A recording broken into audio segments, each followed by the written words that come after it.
What happens when the most powerful alpha in the kingdom publicly rejects his fated mate? When an omega, humiliated before the entire wolf nation, is cast into the wilderness to die? You'd think the story ends there. But what if rejection wasn't her end, it was her beginning? What if the girl they threw away came back as something they could never control? Stay until the end to find out how Liora Hale went from invisible servant to the most feared force in the realm. And if you're watching from anywhere in the world, drop your city in the comments. Let's see how far this story reaches. Hit that like button and let's dive in. The grand hall of the Alpha Summit reeked of power and arrogance. Liora Hale pressed herself against the cold stone wall, trying to disappear into the shadows where she belonged. Her fingers trembled as she clutched the silver tray, the crystal glasses rattling softly despite her best efforts to hold steady. Around her, the most powerful alphas in the 5 territories laughed, drank, and traded insults like currency. Their voices boomed off the vaulted ceiling, each one louder than the last, competing for dominance even in conversation. She was furniture to them. Less than furniture. More wine, Omega. Liora flinched at the command, not because it was harsh, it wasn't, but because she recognized the voice. Alpha Greaves of the Southern Reach, a man whose cruelty was legendary even among wolves who prided themselves on ruthlessness. She kept her eyes down as she approached, pouring the dark red liquid into his goblet without spilling a drop. A small victory in a life full of small survivals. Careful now, Greaves said, his breath hot and wine-soaked. Wouldn't want to waste good vintage on the floor, although he leaned closer and she could smell the meat on his breath. I suppose that's all you're good for, isn't it? Cleaning up messes? Laughter erupted from his table. Liora said nothing. Words were a luxury she couldn't afford. She'd learned that lesson young, back when her parents died in a rogue attack and left her to the mercy of the pack. Mercy, she discovered, was not a wolf virtue. The strong survived, the weak served. And Omegas? They were the bottom rung of a very steep ladder, clinging to existence by their fingernails. Move along, girl, another alpha barked. You're blocking my view. Liora retreated, the tray now empty, and made her way back toward the servants' entrance. The summit would last 3 more days. 3 more days of this carefully choreographed hell, where she and the other Omega servants existed only to remind everyone else of their superiority. 3 more days of being invisible. Except she wasn't invisible anymore. She felt it before she understood it. A pull, sharp and sudden, like a fishhook buried deep in her chest and yanked hard. The sensation stole her breath and froze her mid-step. The tray slipped from her fingers and clattered to the marble floor with a sound like breaking bones. Every head in the hall turned. Liora's heart hammered against her ribs as heat flooded through her body, starting in her core and radiating outward until her skin felt too tight, too hot, too everything. Her wolf, usually so quiet and subdued, surged forward with a force that made her gasp. The bond. The mate bond. It was, no. Not here. Not now. Not possible. Her eyes lifted against her will, drawn by that invisible thread, and met a gaze that could have carved mountains.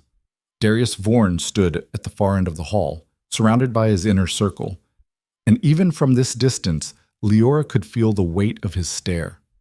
The Alpha King, the strongest wolf in 5 generations, a man whose word could topple kingdoms or forge them, and her mate. The thought was so absurd it almost made her laugh. Almost. Darius's expression shifted, surprise, recognition, and then something else. Something that made Liora's blood run cold. His lip curled slightly, disgust flickering across his features before he schooled them back to neutrality. But she'd seen it. Everyone had seen it. Well, well, someone murmured. Seems the king's found his match. More laughter, but this time it had an edge, a cruelty that cut deeper than Greaves's casual insults. Darius moved through the crowd with the fluid grace of a predator, alphas parting before him like water. He was tall, taller than most, with broad shoulders and the kind of presence that made rooms feel smaller. His dark hair was pulled back, revealing a face that was all hard angles and sharper decisions. Scars traced his jaw and throat, badges of honor from battles won. Liora couldn't move, couldn't breathe. The mate bond thrummed between them, growing stronger with each step he took, and her wolf whined with a desperate kind of hope that made her want to crawl out of her own skin.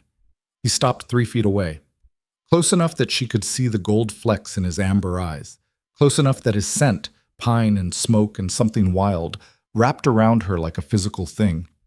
"You," he said, and his voice was winter itself. Leora's voice cracked. She tried again. "Alpha King. Do you know what you are?" It wasn't really a question, more like an accusation. "An Omega," she whispered. "No." Darius leaned in, and the temperature in the room seemed to drop 10 degrees. "You're a mistake." The words hit like a physical blow. Around them, the hall had gone utterly silent, hundreds of wolves holding their breath, waiting to see what would happen next.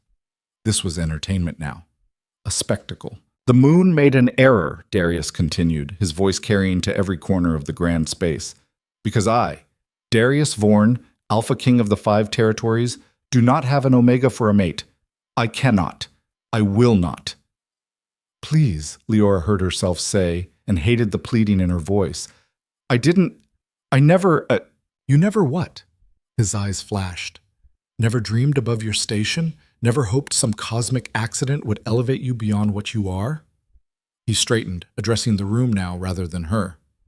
"This is what happens when the old ways fail us. When the moon forgets that power must be matched with power, strength with strength." Leora's wolf howled inside her, a sound of pure anguish that no one else could hear. The bond pulled taut between them, begging to be acknowledged, to be accepted. But Darius's expression remained carved from ice. "I, Darius Vorn," he said, each word precise and terrible, "reject you as my mate. I sever this bond. I deny the moon's claim." The pain was instant and absolute. Liora fell to her knees as agony ripped through her chest, like someone had reached inside and torn out everything vital. Her wolf screamed. The bond, that golden thread connecting them, frayed and snapped, each breaking strand a fresh wound. She couldn't breathe, couldn't think, couldn't— "Get her out of here," Darius said, already turning away. "I don't want to see her face again." Hands grabbed Leora's arms, other servants, pulling her to her feet, half dragging her toward the exit. The world blurred around her, faces melting into one another, voices becoming white noise. The last thing she saw before the doors closed was Darius accepting a fresh glass of wine, his expression bored, as if nothing of consequence had just occurred, as if he hadn't just destroyed her. They threw her in a storage room off the kitchens and locked the door. Liora curled on the cold floor, arms wrapped around her middle, and let the pain tear through her. The rejection wasn't just emotional, it was physical, the mate bond ripping away like skin peeled back from muscle. Her wolf retreated deep inside, wounded and whimpering, and for the first time in her life, Liora felt truly alone in her own body. Hours passed, maybe days. Time lost meaning in the darkness. Sometimes she heard voices outside the door, servants gossiping, guards making crude jokes about the rejected Omega. Each word was a fresh cut, but Liora was beyond caring. What did mockery matter when your soul had been split in half? She drifted in and out of consciousness, fever dreams mixing with waking nightmares. In one, Darius came back and told her it had all been a mistake, a test, and of course he wanted her. In another, her parents stood in the corner of the room, shaking their heads in disappointment. "We didn't raise you to be weak," her mother said, but Liora couldn't remember what her mother's voice actually sounded like anymore. On what might have been the second day, a young servant girl cracked the door open and slipped inside. She couldn't have been more than 16, with wide eyes and hands that shook as she set down a bowl of soup and a hunk of bread. "I'm not supposed to be here," the girl whispered, "but you must be hungry." Liora stared at the food. Her stomach was a knot of pain that had nothing to do with hunger, but she made herself sit up. "Thank you. I'm sorry," the girl blurted. "About what happened, about the Alpha King. It's not fair." "Fair?" Leora's laugh was a broken thing. "When has anything ever been fair?" The girl flinched. "I just meant, I know what you meant." Liora softened her tone. The girl was trying to be kind, which was more than anyone else had bothered with. "What's your name?" "Mira." "Well, Mira, you should go before someone catches you helping the disgraced Omega. I wouldn't want you to end up in here with me." Mira nodded quickly and fled, but she left the food behind. Liora forced herself to eat, choking down the lukewarm soup not because she wanted to, but because some stubborn part of her refused to die in a storage closet. If she was going to die, it would be on her feet. On the third day, they came with the decree.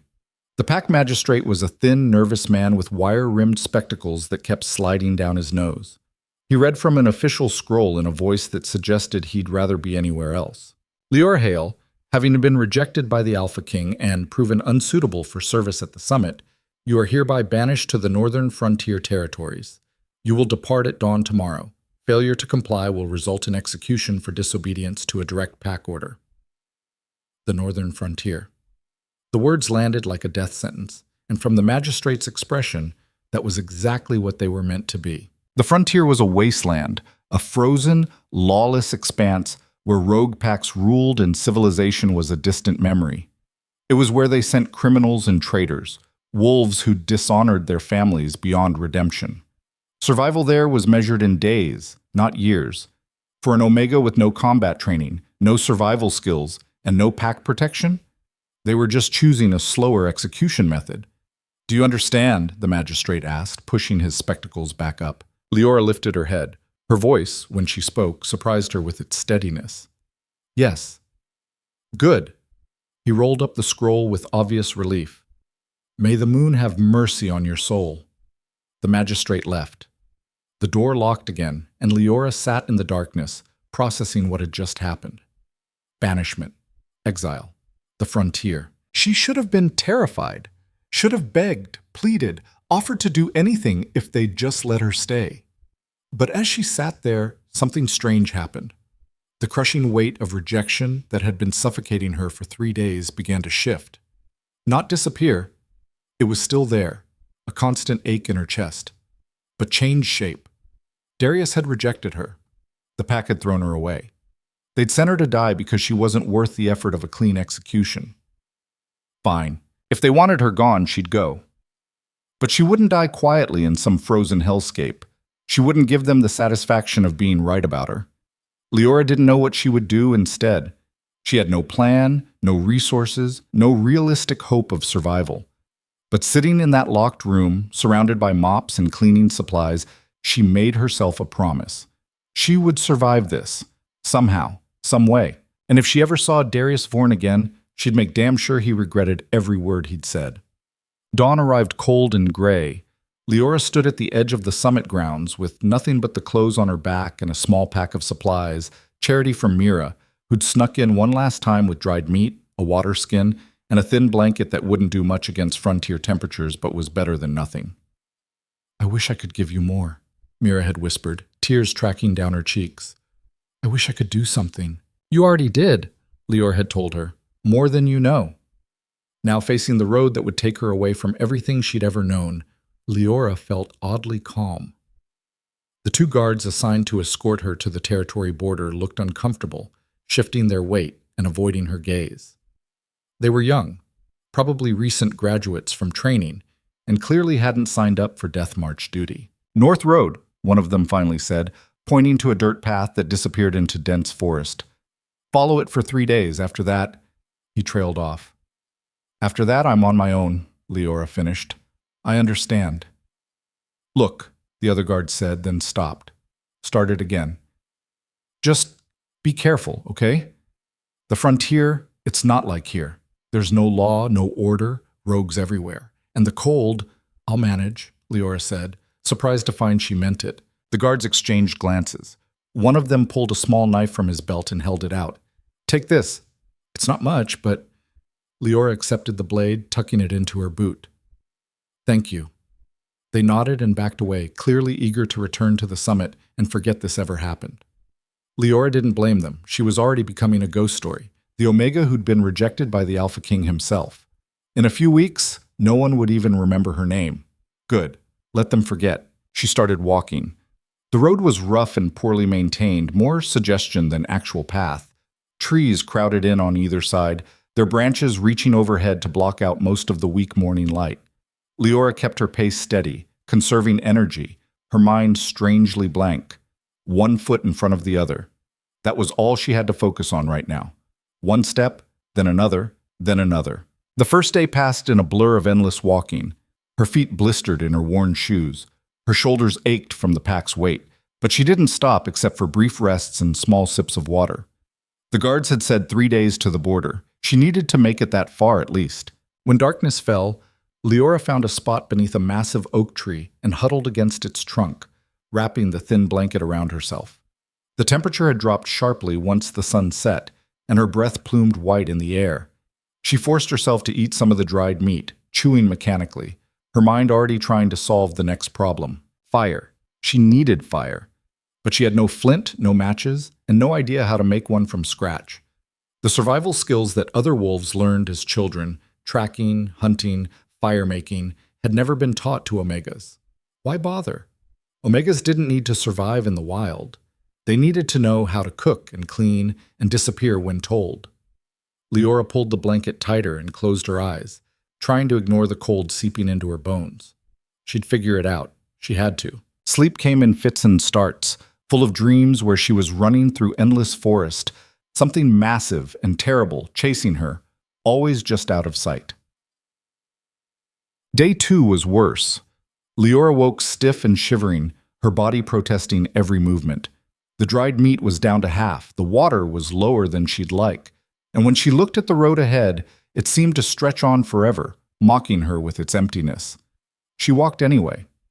Around midday, she heard voices. Liora froze, every instinct screaming danger. Voices meant wolves. Wolves in this stretch of forest meant either guards coming back to make sure she'd left, or rogues who wouldn't bother with formalities before attacking. She slipped off the road and into the underbrush, moving as quietly as she could manage. Her heart pounded so hard she was sure anyone nearby could hear it. The voices grew closer, rough, male, arguing about something, telling you we should head back. Nothing out here worth our time. You're soft. Always have been. There's prey everywhere if you know where to look. Prey? We're not animals. Speak for yourself. Rogues, then. Liora held perfectly still as 2 men passed within 10 feet of her hiding spot, too busy bickering to notice her scent. They were big, most male wolves were, and moved with the casual confidence of predators who'd never had to fear becoming prey. She waited until their voices faded completely before creeping back to the road. Her hands were shaking. That had been too close. If they'd caught her scent, if they'd decided to investigate, don't think about it. Keep moving. The rest of day 2 passed without incident, but Liora couldn't shake the feeling of being watched.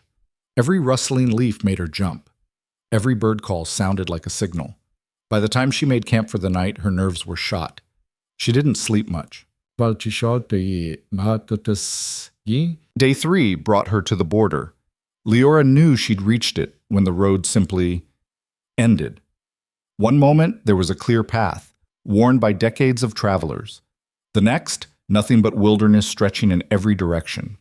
A line of stones marked the boundary, the official end of civilized territory and the beginning of the frontier. Beyond those stones, she was truly alone. Liora stood at the threshold for a long moment, staring into the wild country ahead. The terrain changed immediately past the border. Fewer trees, more rocks, the ground sloping upward toward distant mountains whose peaks were lost in clouds. Even the air felt different. Thinner, colder. This was it. Her last chance to turn back, to throw herself on the pack's mercy and beg for some other punishment. The thought lasted maybe half a second. Liora stepped over the stones. The frontier opened up before her like a wound in the world. All jagged rock formations and steep inclines, where the wind cut like knives and the sparse vegetation clung to life with stubborn desperation. Within an hour of crossing the border, Liora understood why this place was feared. It wasn't just harsh. It was actively hostile. The ground was treacherous, covered in loose scree that shifted underfoot and threatened to send her tumbling down ravines. The wind picked up as she climbed higher, so cold it burned her exposed skin. And the silence.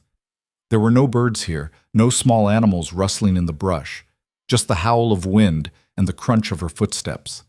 Liora pushed on because stopping meant giving up, and she'd made herself a promise. As evening approached on her first day in the frontier proper, she found a shallow cave carved into a cliff face and gratefully ducked inside. The cave was small, barely large enough to lie down in, but it blocked the worst of the wind.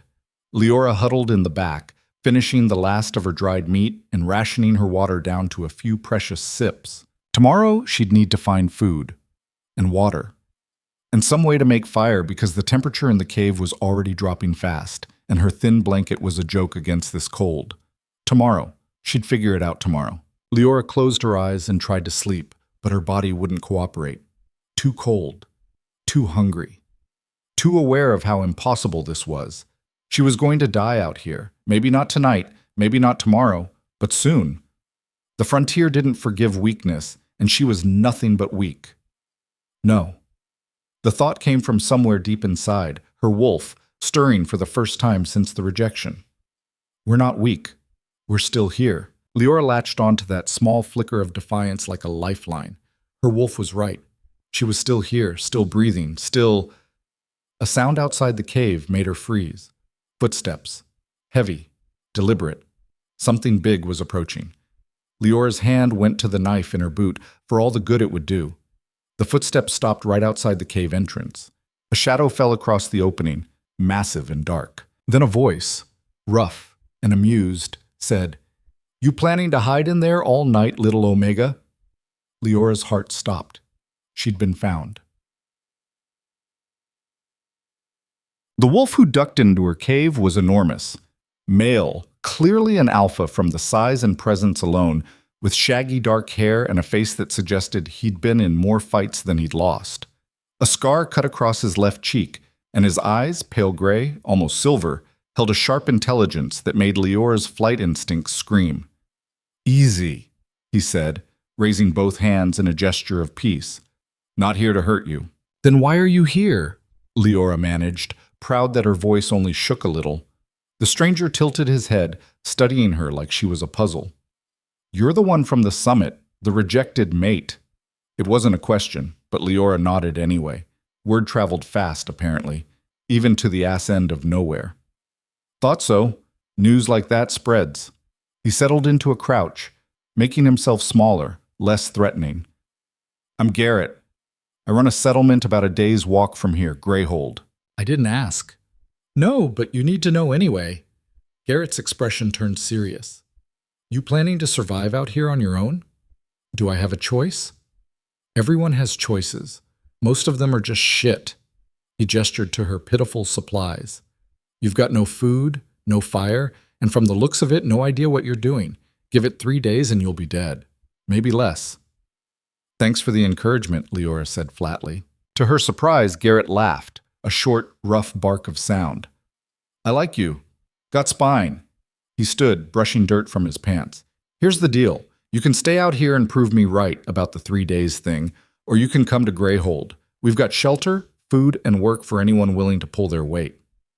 "Why would you help me?" "Who says I am? You'd be working for your keep, same as everyone else.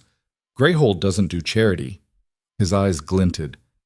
"But we don't turn away wolves who want to survive either, no matter what they were before they got here."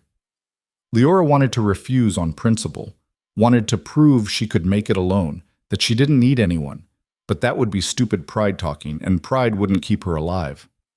"What kind of work?" she asked. "Whatever needs doing, hauling supplies, repairing buildings, hunting if you can manage it. Think you can handle that?" Liora thought about her 3 days of walking, the rogue voices she'd hidden from, the cold that had nearly broken her last night. Then she thought about Mira's kindness and her own promise to survive. "Yes," she said. "Good." Garrett moved toward the cave entrance, then paused. "Fair warning. Greyhold's not like the packs you're used to. No hierarchy, no bowing and scraping. You earn respect by being useful, and you lose it by being dead weight. Everyone fights their own battles." "Sounds perfect," Liora said, and meant it. Garrett's smile was sharp and approving. "We'll see. Come on, we're burning moonlight." Liora gathered her meager supplies and followed him out of the cave, into the frozen night, toward a future she couldn't imagine but refused to fear. Behind her, the summit and everything she'd been grew smaller with each step. Ahead, the unknown waited. And for the first time since Darius had spoken those terrible words, Liora felt something other than pain. She felt possibility. The walk to Greyhold took most of the night. Garrett set a brutal pace, navigating the treacherous terrain with the confidence of someone who'd made this journey 1,000 times. Liora struggled to keep up, her legs burning and lungs screaming, but she'd be damned if she asked him to slow down. He was testing her.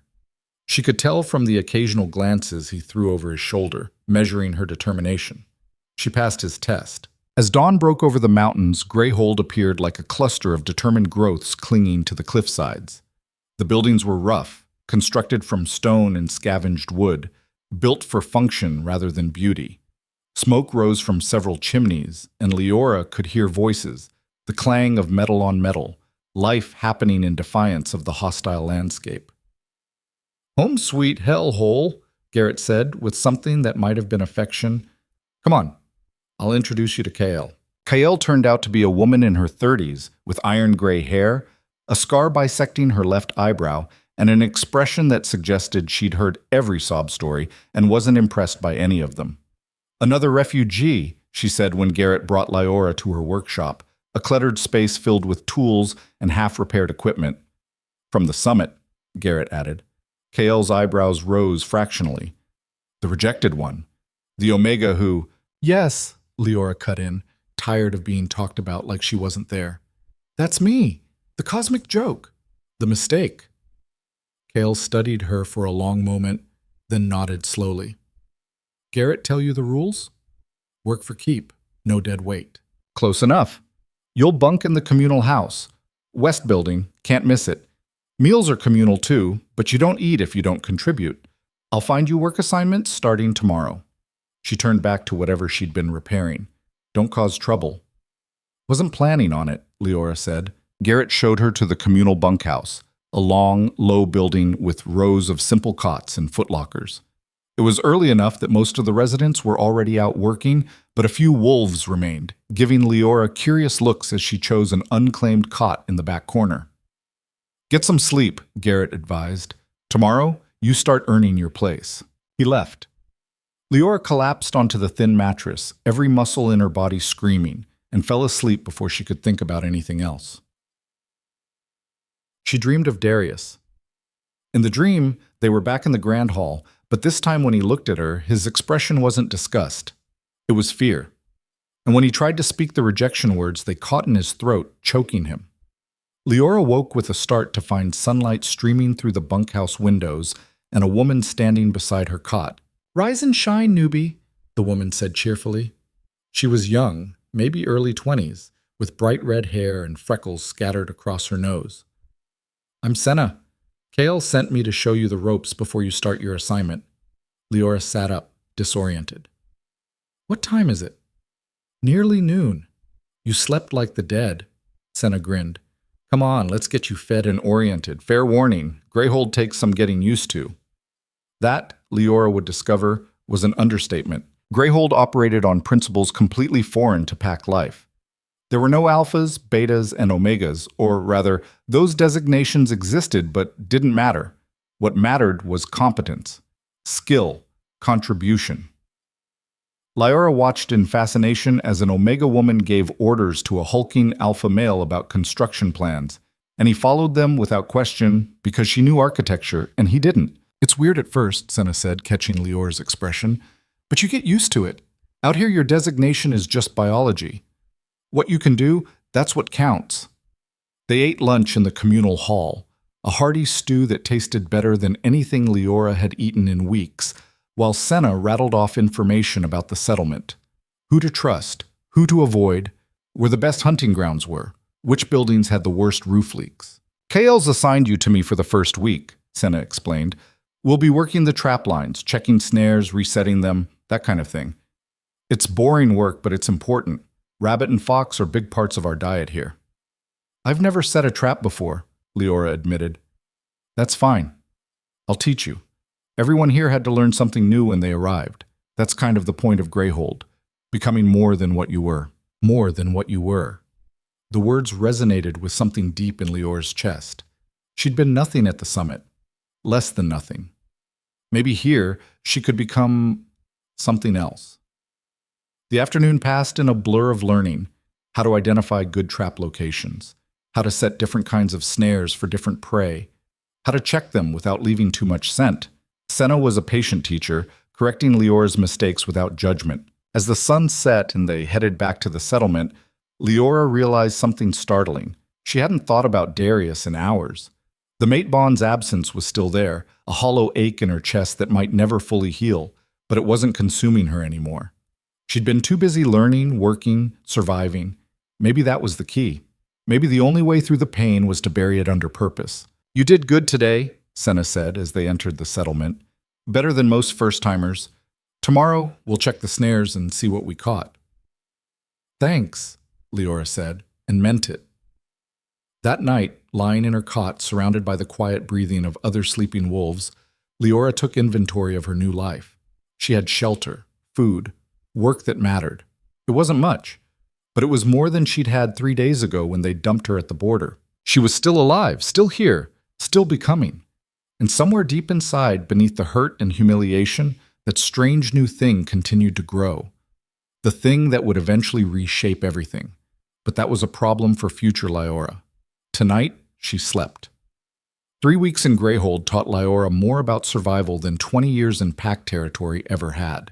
She learned to read weather patterns in the way clouds gathered over the peaks, learned which plants were edible and which would leave you convulsing in the snow, learned that the difference between making it through winter and dying was often just one good decision made at the right moment. But the most important thing she learned was this: she was changing. It started small. A trap that should have taken her 10 minutes to set took 5. A climb that left Senna winded, barely elevated Liora's heart rate. Her hands, once soft from servant work, developed calluses that seemed to appear overnight, and beneath them, her grip strength increased to the point where she accidentally crushed a metal cup at breakfast one morning. "Easy there," Senna had laughed, not noticing how Liora stared at the crumpled metal in her palm. "Those things aren't cheap." Liora had forced a smile and said nothing. But later, alone in the bunkhouse, she tried to recreate that crushing pressure and found she could dent the metal bed frame with her bare hands. Omegas couldn't do that, couldn't heal from injuries in hours instead of days, couldn't run for miles without stopping, or see in near total darkness, or sense other wolves approaching from distances that should have been impossible. She tried to hide it, tried to move slower, lift lighter loads, pretend the changes weren't accelerating. But Greyhold was a settlement of survivors, and survivors noticed things. "You coming or what?" Liora looked up from her thoughts to find Garrett standing in the bunkhouse doorway, arms crossed. It was early, the sun hadn't fully risen yet, and most of the other residents were still asleep. "Where?" she asked, keeping her voice low. "Hunt. We need fresh meat, and I'm short on bodies. You've been here a month. Time to see if you can actually track something bigger than a rabbit." Liora's first instinct was to refuse. She'd never been on a real hunt before, but that was old Liora thinking, the servant who knew her place and stayed in it. New Liora, the one who'd survived the frontier and learned to set snares and climb cliffs, said something different. "Give me 2 minutes." Garrett's mouth twitched in approval. 1 minute, and bring warm layers. We'll be in the high country. The hunting party consisted of 5 wolves: Garrett, Liora, a scarred beta named Tom, and 2 others Liora recognized but didn't know well: Marcus, a quiet man with silver streaking his dark hair, and Yara, a woman whose laugh was louder than her arrows were quiet. They set out as dawn broke, climbing steadily into the mountains where the air grew thin and the snow never fully melted. "Elk herd ranges through here this time of year," Garrett explained as they walked, his breath forming white clouds in the frigid air. "Big bastards, tough to bring down, but 1 elk feeds Greyhold for a week. We spot the herd, we pick off a straggler, clean kill, minimum suffering." "And if we can't get a clean kill?" Liora asked. "Then we don't take the shot. Wounded elk will lead us on a chase for miles and probably die somewhere we can't recover the body. Waste of life and time." Garrett glanced at her. "Think you can handle seeing a kill?" "I've cleaned enough meat in my life. I'll manage." What she didn't say was that her wolf was practically vibrating with anticipation. The hunt called to something primal in her, something that had been locked away under years of Omega conditioning. Out here, the conditioning was eroding fast. They tracked through the morning, following signs that meant nothing to Liora, but apparently spoke volumes to Garrett and Tom. Broken branches at specific heights, disturbed snow patterns, scat that told them how recently the herd had passed through. Marcus pointed out hoof prints pressed deep into frozen mud, and Yara noted scratch marks on tree bark where the elk had scraped velvet from their antlers. "You're quiet," Tom observed, falling into step beside Liora. "Most newcomers can't shut up on their first real hunt." "Nerves." "I'm just watching, learning." "Smart." His eyes, one brown, one pale blue from an old injury, studied her with uncomfortable intensity. "Garrett says you're adapting well, better than expected." There was a question buried in that statement. Liora chose not to answer it. Around midday, Garrett held up a fist, and everyone froze. There, maybe 200 yards ahead, partially obscured by a stand of pines, the elk herd grazed in a small valley. Liora counted at least 20 animals, their brown coats standing out against the white landscape. Massive creatures, all muscle and horn and wild grace. The wind carried their scent, earthy and warm, alive in a way that made her wolf surge forward with predatory interest. Garrett signaled, and the hunting party spread out, moving with practiced silence. Liora found herself positioned on the western flank with Tom, watching as Garrett and the others circled around to cut off potential escape routes. The snow crunched softly under her boots, and she tried to match Tom's careful placement of each step. "You ever kill anything bigger than a rabbit?" Tom whispered. "No." "Might want to close your eyes for this part, then." But Liora didn't close her eyes. She watched, transfixed, as Garrett moved into position with his bow.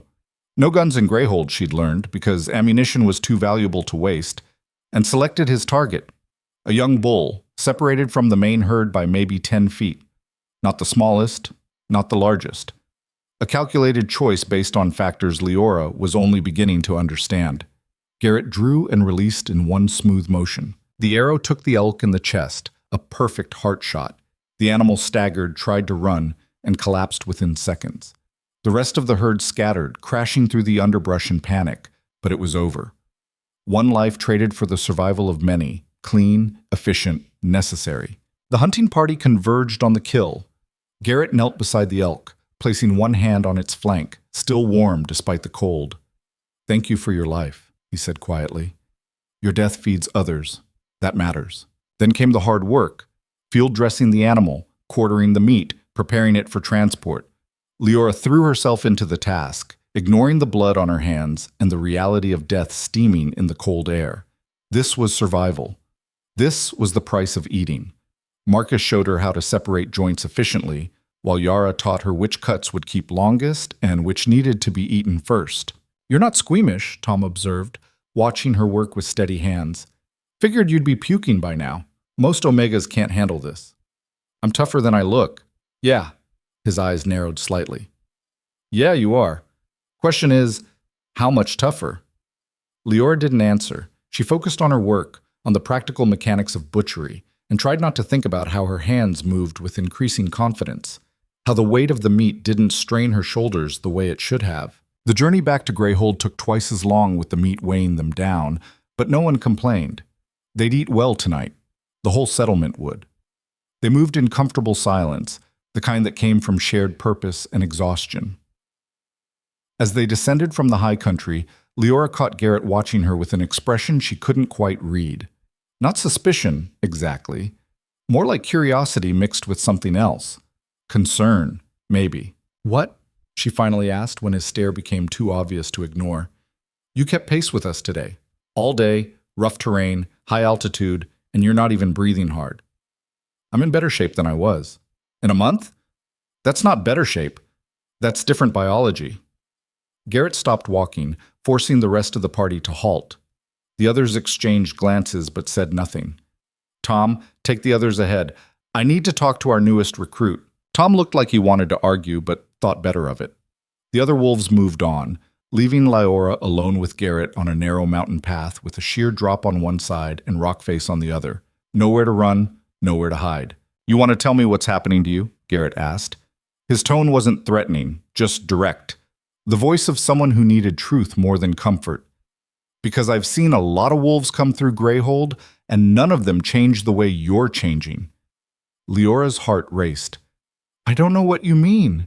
"Don't insult my intelligence. You're stronger than you were. Faster. Your reflexes are sharper. I saw you catch that rock when it came loose under Tom's foot. You reacted before it finished falling. That's not normal." He crossed his arms. "And that's just what I've observed in the last few weeks. Want to tell me what else is different? Maybe I'm just an omega who can keep pace with alphas in high altitude after a month of frontier living?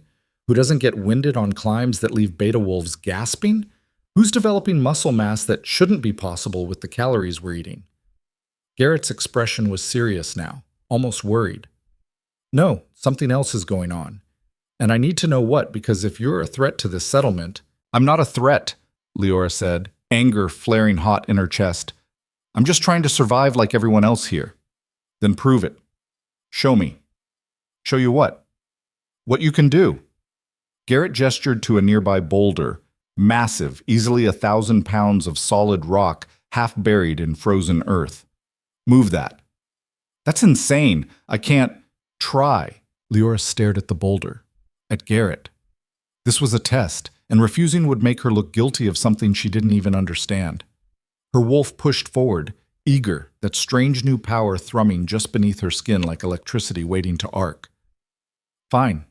She'd try. Liora approached the boulder and placed both hands against its cold surface. The stone was rough under her palms, ancient and immovable. She pushed. At first, nothing happened. It was a boulder, for crying out loud. It wasn't going to just... It shifted. Not much. Maybe an inch.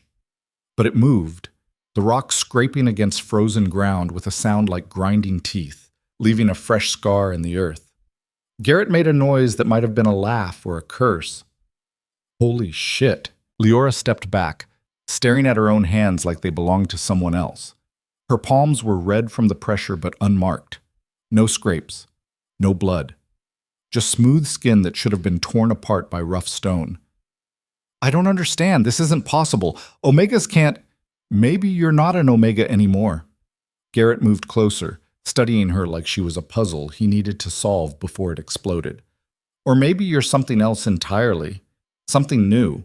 That doesn't make sense. Biology doesn't just change because..." She stopped. "Because what? Because your mate rejected you? Because you almost died in the wilderness? Because you refused to give up when giving up would have been easier?" "Nothing about you makes sense," Garrett said, but there was something almost like respect in his voice. "But here's what I know. You're getting stronger every day, and that kind of power doesn't just appear out of nowhere. There's a reason for it." His eyes were sharp, calculating. "Question is, what are you going to do with it?" Liora had no answer. She'd been so focused on surviving, on just making it through each day without drawing attention, that she hadn't stopped to think about what these changes meant, about where they were leading, about what she was becoming. "I don't want to hurt anyone," she said finally, and meant it with every fiber of her being. "Then don't. But don't pretend to be weak either. That's just as dangerous, maybe more so." Garrett started walking again, his boots crunching in the snow. "Come on, we've got meat to deliver. But Liora, this conversation isn't over. Kael's going to want answers too, and she's a lot less patient than I am." They rejoined the others and no one mentioned the conversation. But Liora felt Tom's eyes on her periodically, felt the weight of questions everyone was too polite or too scared to ask. Word would spread. In a settlement this small, secrets didn't last long. The freak was getting freakier. Good. Let them talk. She was tired of hiding, tired of making herself small. If they couldn't handle what she was becoming, that was their problem, not hers. But even as she thought it, a small voice in the back of her mind whispered that it might not be that simple. That power without understanding was dangerous, that she needed to figure out what was happening to her before someone got hurt. She pushed the voice away. There would be time for answers later. Right now, they had meat to deliver and a settlement to feed. That night, the settlement celebrated their successful hunt with a feast. Roasted elk, wild onions pulled from cold storage, precious stores of grain made into bread that filled the communal hall with warmth and the smell of yeast. The communal hall was packed, bodies pressed together for warmth as much as camaraderie, voices raised in laughter and argument, and the kind of easy conversation that came from shared survival. Children, rare and greyhold but treasured, ran between the tables. And someone had broken out a battered fiddle that wheezed more than it sang, but provided music nonetheless. Liora found a spot near the back, content to observe.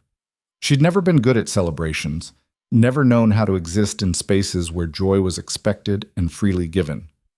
At the summit, festivities had meant more work for servants, more chances to make mistakes and face punishment. But this was different. Here, she wasn't invisible. Mind if I sit? Senna dropped onto the bench beside her without waiting for an answer, carrying 2 plates piled high with food. She shoved one at Liora with a grin that was all satisfaction. Eat. You earned it. Garrett says you kept pace all day and didn't complain once.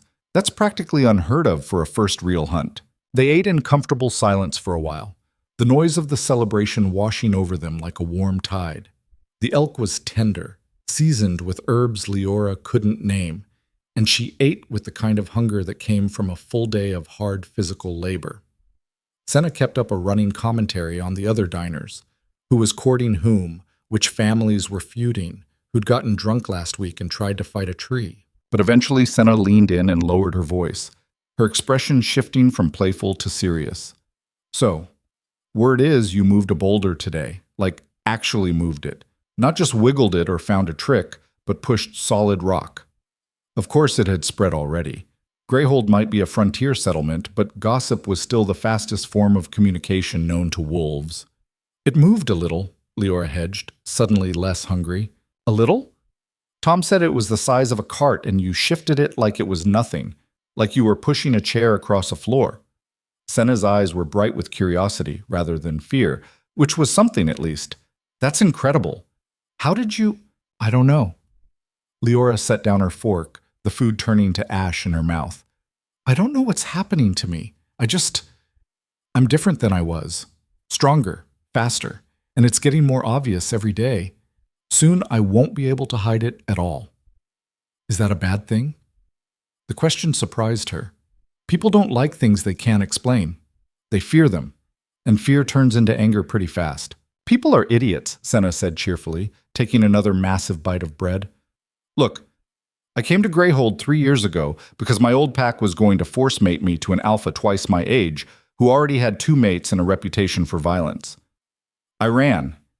They sent hunters after me, 5 of them, professional trackers. I killed 2 of them before I made it across the border. She said it matter-of-factly, like discussing the weather or the quality of the harvest. Point is, everyone here has something in their past. Everyone's running from something or towards something. You think anyone's going to judge you for being stronger than expected? Garrett seems concerned. Garrett's concerned about everything. It's his job. He's responsible for keeping this place running, keeping everyone alive. Of course, he's worried when someone starts displaying unexplained abilities. Senna bumped her shoulder against Liora's. But he wouldn't have brought you on that hunt if he thought you were dangerous. He's testing you, yeah, but he's also giving you chances to prove yourself. That means something. That means he sees potential, not just threat. Liora wanted to believe that. Wanted to think she could be honest about these changes and not end up cast out again, rejected a second time for being the wrong kind of different. But trust was hard when you'd been betrayed before, when you'd been told you were nothing and proved right in the worst possible way. What if I can't control it? She asked quietly, voicing the fear that kept her awake at night. What if I hurt someone by accident? What if whatever's happening to me gets worse and I become dangerous without meaning to? Then we deal with it, together. Senna's expression turned serious, her usual cheerfulness falling away to reveal something harder underneath. That's what Greyhold is. A place where broken things come to figure out how to work again. You're not alone in this, Liora. Stop acting like you are. Before Liora could respond, a commotion erupted near the hall's entrance. Voices raised in alarm, someone shouting about intruders. The scrape of benches as wolves stood up fast, reaching for weapons that weren't there because this was supposed to be a celebration, supposed to be safe. The celebration died instantly, replaced by the sharp efficiency of wolves who knew danger when it arrived. Garrett was already moving, issuing orders with the calm authority of someone who'd done this before. Perimeter watch, report. How many? How close? How? A young scout stumbled into the hall, breathing hard, snow melting in her hair. Liora recognized her. Vera, barely 18, assigned to watch duty as punishment for some minor infraction. 6 of them, maybe 7. Hard to count in the dark. Rogues, by the look of it, armed. They're at the main gate demanding we hand over our stores or they'll burn us out. The temperature in the room dropped 10 degrees. Not literally, but the shift in atmosphere was just as stark. Rogue attacks weren't uncommon this far north, but they usually targeted lone travelers or small groups. Vulnerable targets. A settlement the size of Greyhold should have been too risky, too well defended, unless these rogues were desperate, or stupid, or numerous enough not to care about losses. "Where's Kyle?" Garrett demanded, already heading for the door. "Already at the wall with the defenders. She sent me to get reinforcements." "Right. Everyone else, stay here. No one goes outside unless I give the order. We don't know if this is a distraction for a larger attack." Garrett's eyes swept the room, counting able-bodied fighters. "Marcus, Tom, Yara, with me.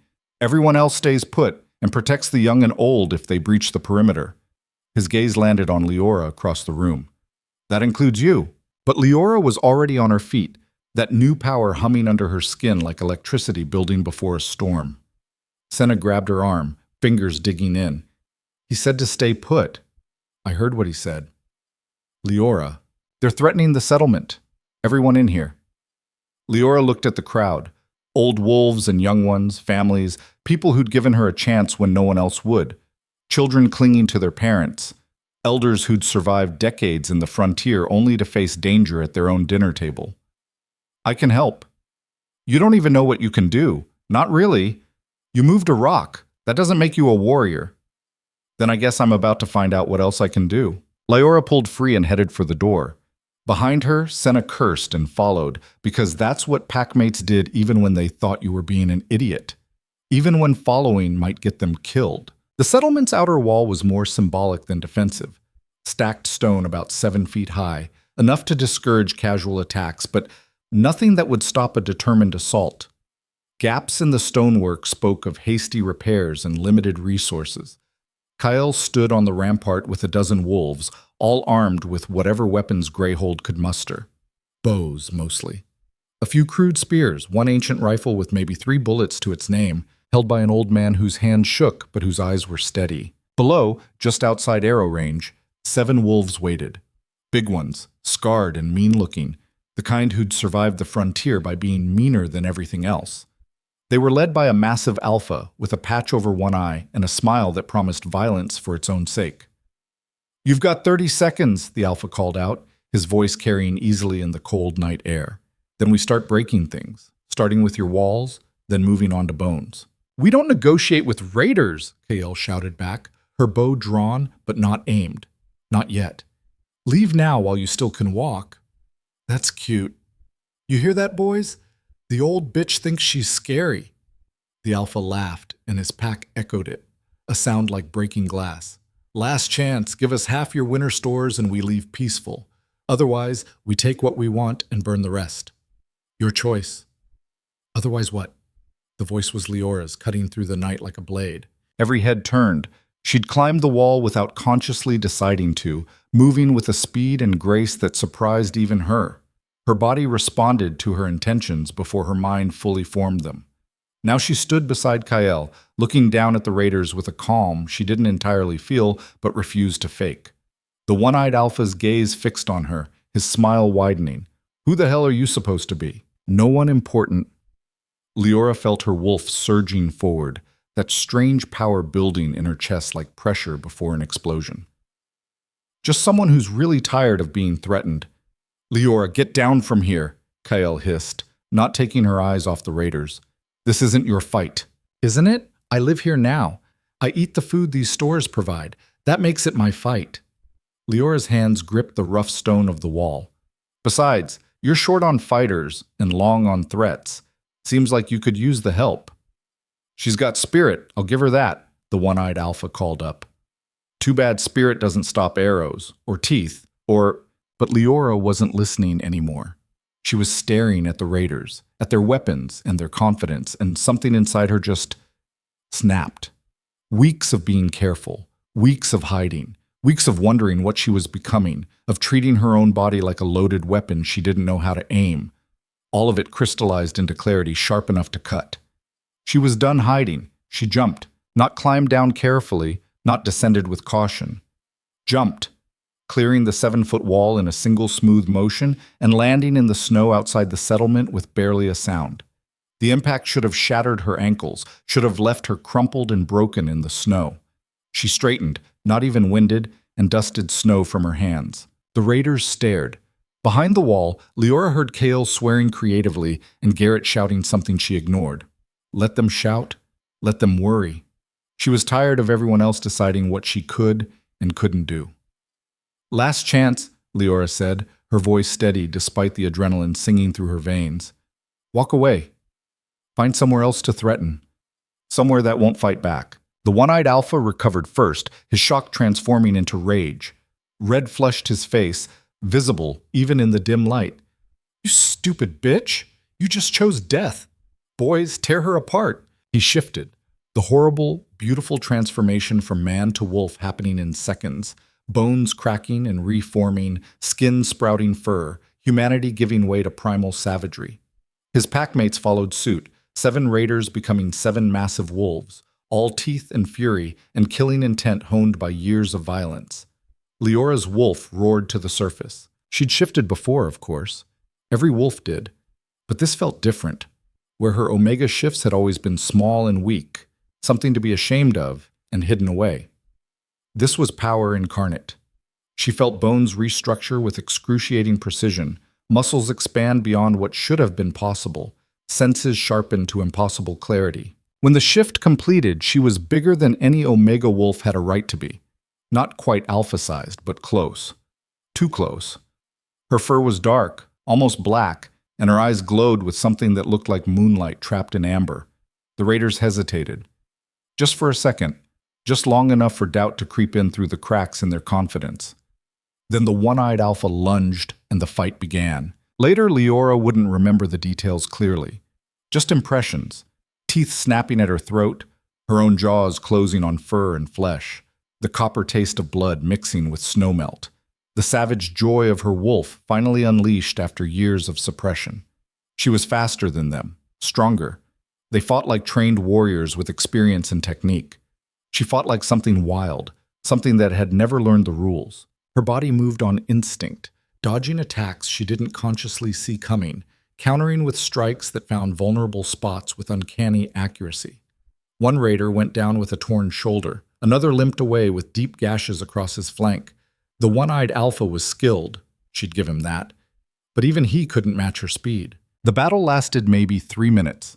3 minutes that felt like hours, that felt like seconds, that felt like the entire world narrowing down to blood and snow and survival. When it ended, 4 raiders were down, alive but bleeding, whimpering in the snow. 2 had fled, running back into the darkness with their tails literally between their legs. And the one-eyed alpha was on his back in the snow with Leora's jaws at his throat, her growl a promise of death if he so much as twitched wrong. She could kill him, should kill him. He'd threatened her people, her new home, had promised violence and destruction. One bite, and it would be over. One bite, and she'd prove she was everything they should fear.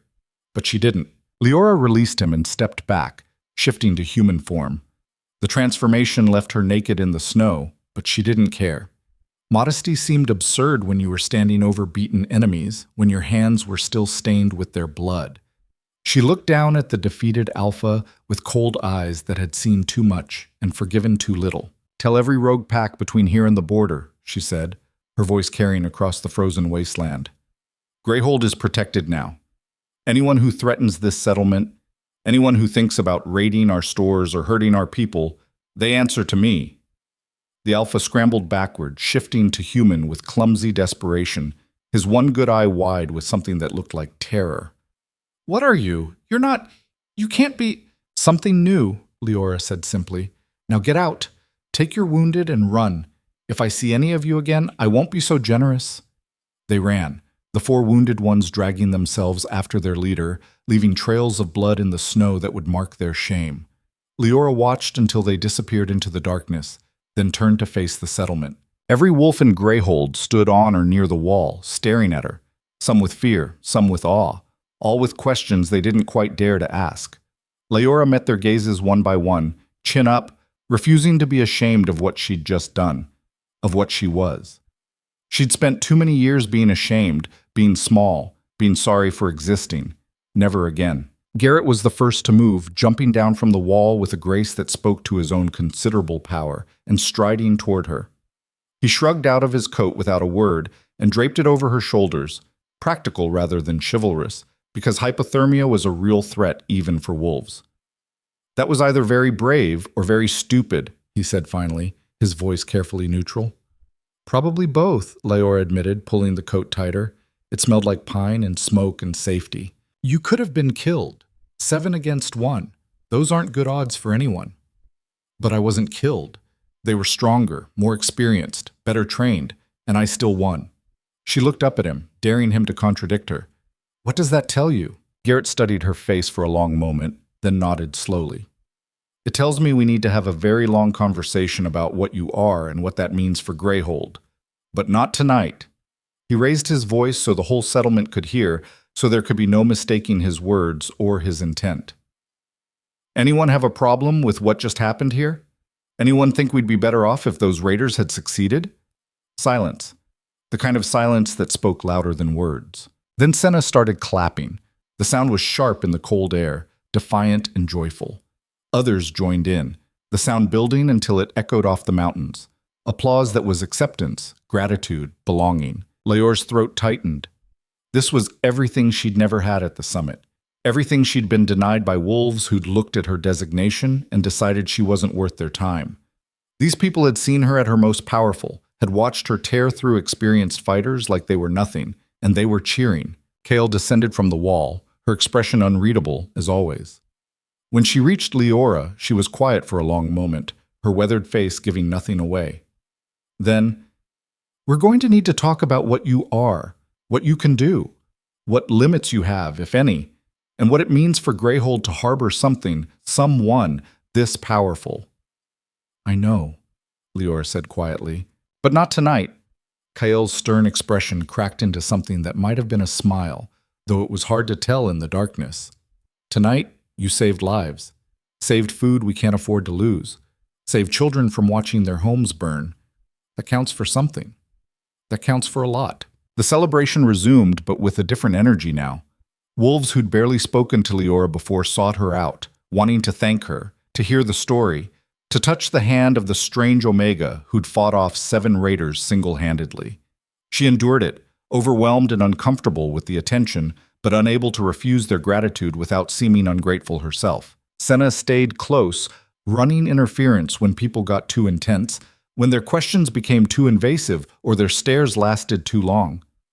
Finally, exhausted in ways that had nothing to do with the physical fight, Liora escaped to the bunkhouse. She expected to crash immediately, to let unconsciousness claim her and deal with the consequences in the morning. But instead, she found herself wide awake, staring at the ceiling, replaying the fight in her mind. Every move, every decision, every moment where she could have died but didn't. She'd won. Against 7 experienced fighters, she'd won decisively. The power inside her had fully awakened during that battle, and now she could feel it coursing through her veins like liquid fire. This wasn't just increased strength or speed. This was something fundamental, something that challenged everything wolves believed about rank and designation and the natural order of their world. Omegas were weak. That was law, biology, destiny written into their very genetics. Except she wasn't weak anymore. And if she wasn't weak, if the rejection had somehow broken her free from biological limitations that everyone believed were absolute, what did that mean for everything else? Footsteps approached her cot, heavy, deliberate, belonging to someone who didn't care if they woke the whole bunkhouse. Liora looked up to find Garrett standing there, expression thoughtful and concerned in equal measure. "Can't sleep either?" he asked, keeping his voice low out of courtesy to the others. "Too much adrenaline, too many questions." "Yeah, that'll happen after your first real fight, after you discover you're capable of things you didn't know were possible." He settled onto the edge of her cot, which creaked under his weight. "You want to know what I think? Do I have a choice?"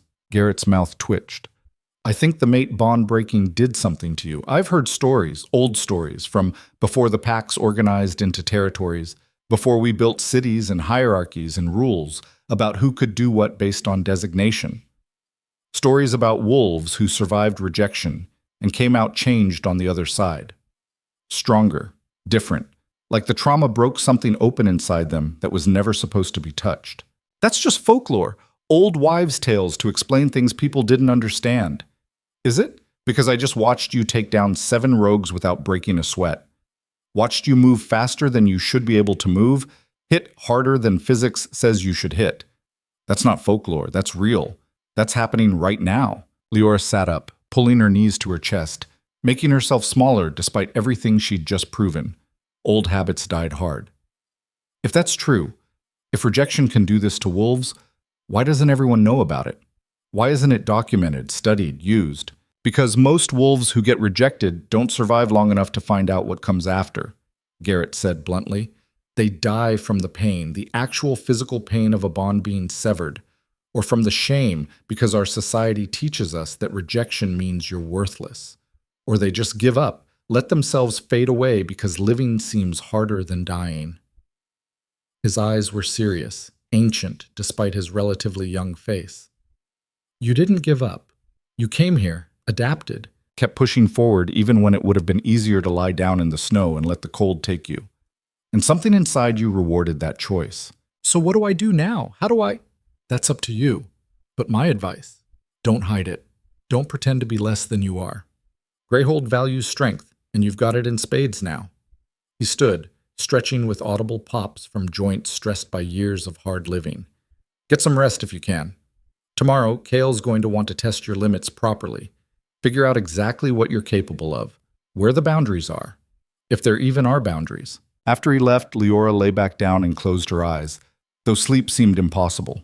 Tomorrow would bring new challenges, new questions, new fears about what she was becoming. But tonight, for the first time since the rejection, for the first time since Darius had looked at her with disgust and declared her a mistake, she felt something other than pain or anger or shame. She felt powerful, and somewhere, hundreds of miles away in his pristine palace, with its marble floors and golden chandeliers, Darius Vorn had no idea that the Omega he'd thrown away was becoming something that would eventually shake the foundations of his perfect kingdom. But he would learn. Soon enough, everyone would know what happened when you rejected the wrong wolf. When you threw away something that refused to stay broken. The words echoed in Liora's mind as winter deepened its grip on the frontier, as days blurred into weeks and her power continued to grow in ways that frightened even her. Kael's tests had revealed capabilities that shouldn't exist, strength that rivaled the strongest alphas, speed that made her nearly impossible to track, healing that closed wounds in hours instead of days. And worst of all, an ability to sense other wolves from distances that defied every known law of their biology. Again, Kael commanded, standing 20 feet away with a wooden practice sword raised. Liora didn't wait for the woman to move. She felt the intention before it became action, saw the future written in the micro-movements of muscle and breath, in the shift of weight that preceded the lunge. When Kael attacked, Liora was already gone, appearing behind her with a tap to the shoulder blade that would have been a killing blow in real combat. How? Kael lowered her weapon, frustration creasing her weathered face. She was breathing hard, sweat beading her forehead despite the freezing temperature. How are you doing that? I've trained for 30 years and I can't even touch you. I don't know, I just feel where you're going to be, like an echo before the sound happens. That's not possible. Precognition doesn't exist. It's folklore, fairy tales wolves tell their pups. Neither do Omegas who can fight like alphas, but here we are. Liora tossed the practice sword aside, exhausted despite her enhanced stamina. Her shirt clung to her back with sweat, and her muscles ached in ways that suggested even enhanced bodies had limits. Maybe we need to stop asking how and start asking why. What purpose does this serve? Kael sat heavily on a training dummy, pulling her water skin and drinking deeply. You think there's a purpose? That the universe gave you powers for a reason? I think rejection broke something fundamental in me, and whatever grew back isn't playing by the old rules. Liora joined her, accepting the offered water. Every wolf believes that designation is destiny. Alphas lead, betas follow, omegas serve. But what if that's just conditioning? What if the mate bond enforces those roles and breaking it set me free? That's a dangerous theory. Why? Because it suggests the entire pack structure is artificial? That we've built our civilization on a lie? Because if you're right, every rejected wolf could become what you are, and that would tear apart everything we know. Kael's expression was grim. Power without structure is chaos, Liora. Be careful what revolutions you start. 3 months in Greyhold had transformed her completely.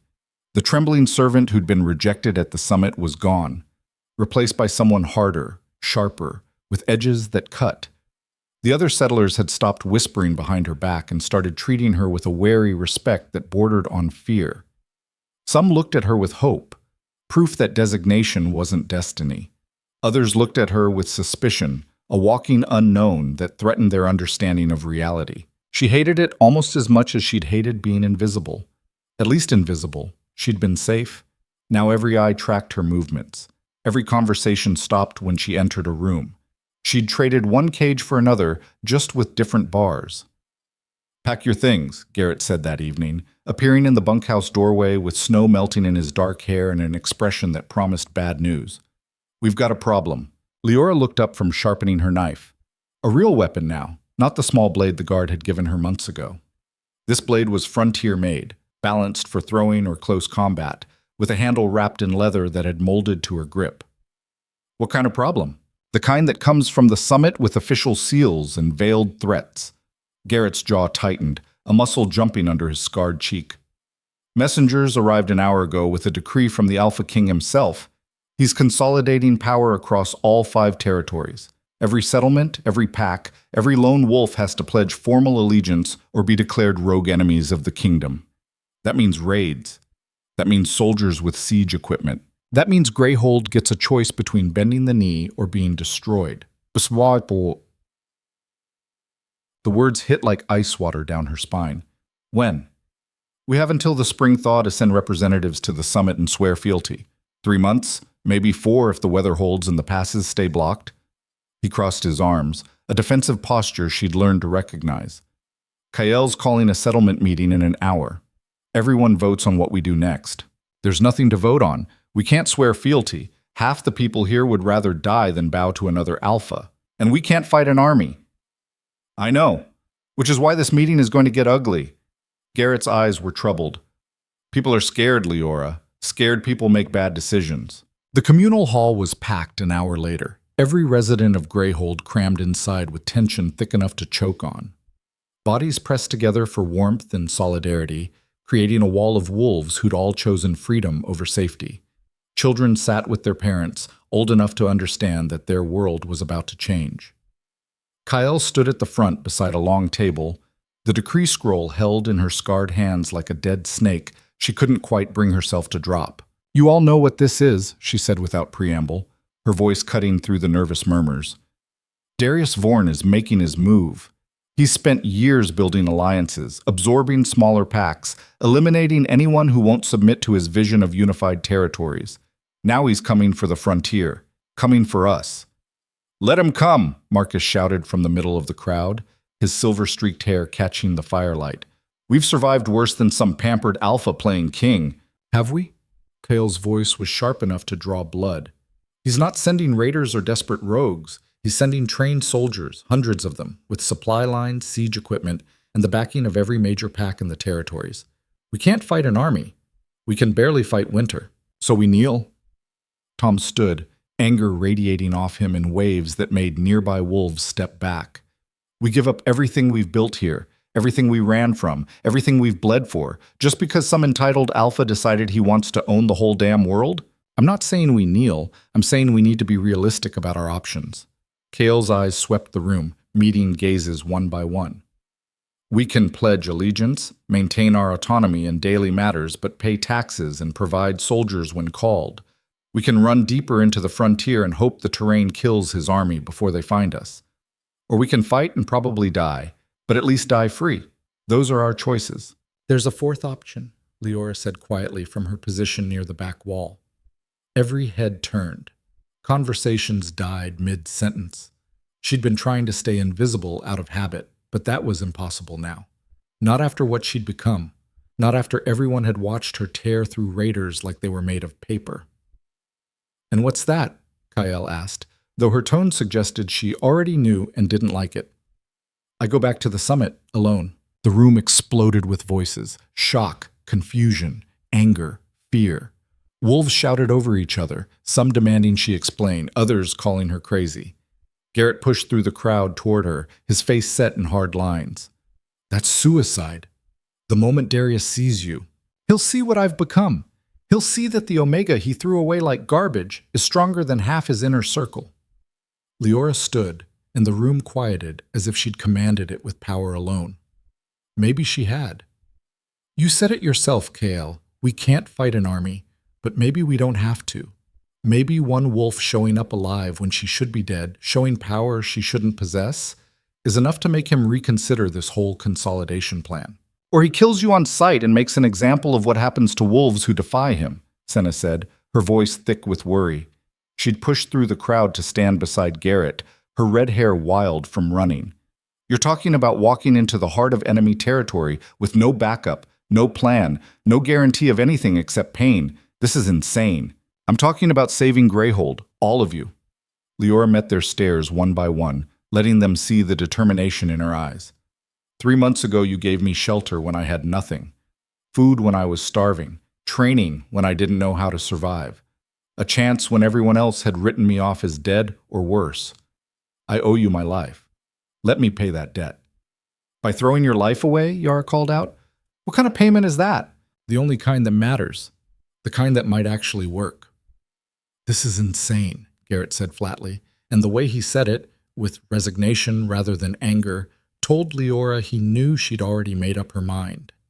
Even if you make it to the summit alive, even if Darius doesn't kill you immediately, what then?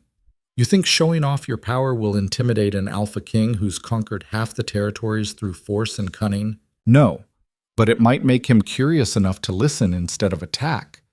And if he's listening, maybe I can negotiate terms that don't end with Greyhold burning and everyone I care about dead or scattered. Leora's hands clenched at her sides. I'm not asking permission. I'm telling you what I'm going to do. The only question is whether Greyhold officially sanctions it or denies any connection to me. Kale studied her with those sharp, calculating eyes that missed nothing. You really think you can face him? After what he did to you? After he ripped out your heart in front of the entire summit and declared you worthless? Liora's hand instinctively went to her chest, where the phantom ache of the severed mate bond still lingered like an old scar that ached in cold weather. I don't have a choice. None of us do. This decree isn't going away, and neither is Darius's ambition. Someone has to try diplomacy before we resort to violence. And you think you're qualified for diplomacy? Corvin, a grizzled old beta who'd been skeptical of Liora from the start, spoke up. You're a rejected Omega with enhanced abilities we don't understand. That doesn't make you a negotiator. No, but it makes me interesting. It makes me a variable Darius can't predict or control. And right now, unpredictability is the only leverage we have. Liora straightened her spine. I survived the frontier when I should have died. I adapted when I should have broken. Maybe I can survive the summit too. The debate raged for another hour. Wolves arguing, shouting, some supporting her plan, and others condemning it as suicide. But eventually Kale called for a vote, not on whether the plan was good, but on whether they'd allow Liora to try. The count was close.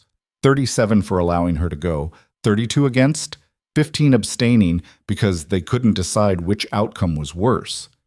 Kyle broke the tie in Liora's favor, though her expression suggested she thought they were all making a terrible mistake that would haunt them. You leave in 3 days, Kyle said, after the meeting dispersed and only the core leadership remained. That gives us time to prepare supplies, maps, intelligence reports, and a cover story. You're not going as a Greyhold representative. Officially, you're a lone wolf seeking to pledge individual allegiance. That way, if this goes badly, if Darius executes you or imprisons you or turns you into an example, the fallout doesn't land directly on us. Understood. Liora. Kael's voice softened fractionally, revealing the concerned woman beneath the hardened leader. You don't have to do this. There are other ways. We could scatter, regroup, wage guerrilla warfare for years if necessary. You don't have to sacrifice yourself. Name one scenario where people I care about don't get hurt. Kael couldn't. Neither could anyone else. That was the problem with impossible choices. They were impossible precisely because every option led to pain.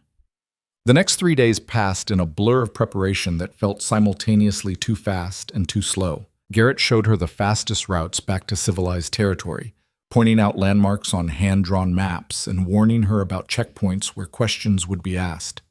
He marked safe houses, places where frontier wolves could rest without too many questions, where a coin or a story might buy a meal and a bed. His fingers traced paths on the map with the familiarity of someone who'd made this journey himself, once upon a time. Avoid the eastern passes, too many patrols since the decree went out. Take the northern route through Blackstone Valley. It's longer but less monitored. His finger tapped a spot on the map. There's an inn here, run by a woman named Marta. Tell her Garrett sent you. She'll give you a room and keep her mouth shut. How do you know all this? Because I ran from the summit too, 6 years ago. Different reasons, same destination. He didn't elaborate, and Liora didn't push. Everyone had their stories. Senna packed supplies with the grim efficiency of someone preparing for a funeral.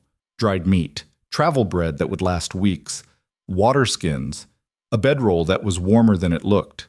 She added things Liora hadn't thought of: salt for wound cleaning, herbs for fever, a small mirror for signaling or checking behind corners. "You're coming back," Senna said fiercely, shoving the pack into Leora's hands. "I don't care what you have to do or who you have to fight. You're coming back." "I'll try." "Don't try. Do it. Because if you die out there, I'm going to be really pissed off." Even Tom, who'd never warmed to her completely, who'd watched her with suspicion since the day Garrett brought her to Greyhold, helped sharpen her weapons, and taught her knife techniques that might save her life. His instruction was brusque, almost angry, but thorough. "Keep your guard up. Darius's people are trained killers, not frontier brawlers. They'll go for killing strikes, not intimidation." He demonstrated a defensive move. "And if someone comes at you with silver or wolfsbane, don't hesitate. Kill them first. Feel bad about it later if you must." "I don't know if I can kill in cold blood." "Then you're already dead." Tom's mismatched eyes were hard. "This isn't a sparring match. This is survival. Remember that."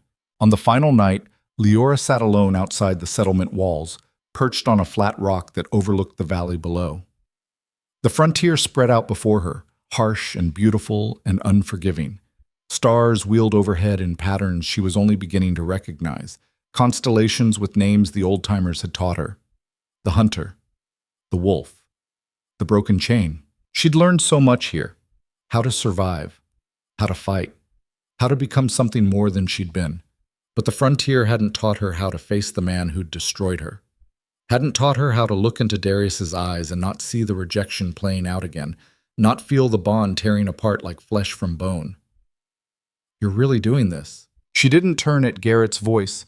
She'd heard him approaching, another gift from her transformation, the ability to sense other wolves like pressure changes before a storm. "Yeah, I could come with you, as backup or a witness, or no. If Darius sees this as an act of aggression from Greyhold, if he interprets it as frontier settlements banding together against him, it gives him justification to attack immediately. This has to be me, alone, or the whole strategy falls apart." Garrett settled beside her in the snow, close enough that their shoulders touched. His warmth was comforting in the cold night air. "For what it's worth, I think you're either the bravest person I've ever met or the most self-destructive. Possibly both at the same time." "Definitely both." Leora's laugh was hollow. "I'm terrified, Garrett. More scared than when I faced those raiders. More scared than when I was starving in a cave with rogues hunting me. Because this time, it's not my life on the line. It's everyone here. If I fail, if I say the wrong thing, or push too hard, or show weakness at the wrong moment, Greyhold pays the price. Then don't fail. That's your advice? Don't fail?" "Best I've got." Garrett was quiet for a moment, watching the stars. "Look, I'm not good at this, at talking about feelings or giving pep talks. But I want you to know that you changed this place. Changed me. Made me believe that maybe designation doesn't define us as much as we thought. That maybe we're more than what biology says we should be." "Garrett, let me finish. If you don't come back, and I really hope you do, but if you don't, I want you to know that your time here mattered. That you mattered, not as an omega or an experiment or a weapon, but as Liora, as someone who refused to let the world break her." He stood, brushing snow from his pants. "Come back, Liora. Whatever it takes, find a way to come back to us." "I will. I promise."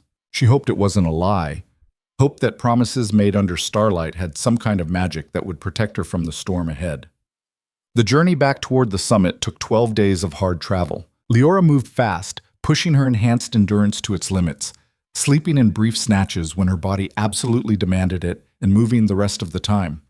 She passed through territories she'd crossed in the opposite direction 4 months ago. The forests that had terrified her, the roads she'd stumbled along half dead from rejection and grief. Everything looked different now, smaller, less threatening. Or maybe she was different. Probably that. On the third day, she encountered her first patrol, 3 soldiers wearing the Alpha King's colors, professional and well-armed with crossbows and silver-tipped bolts.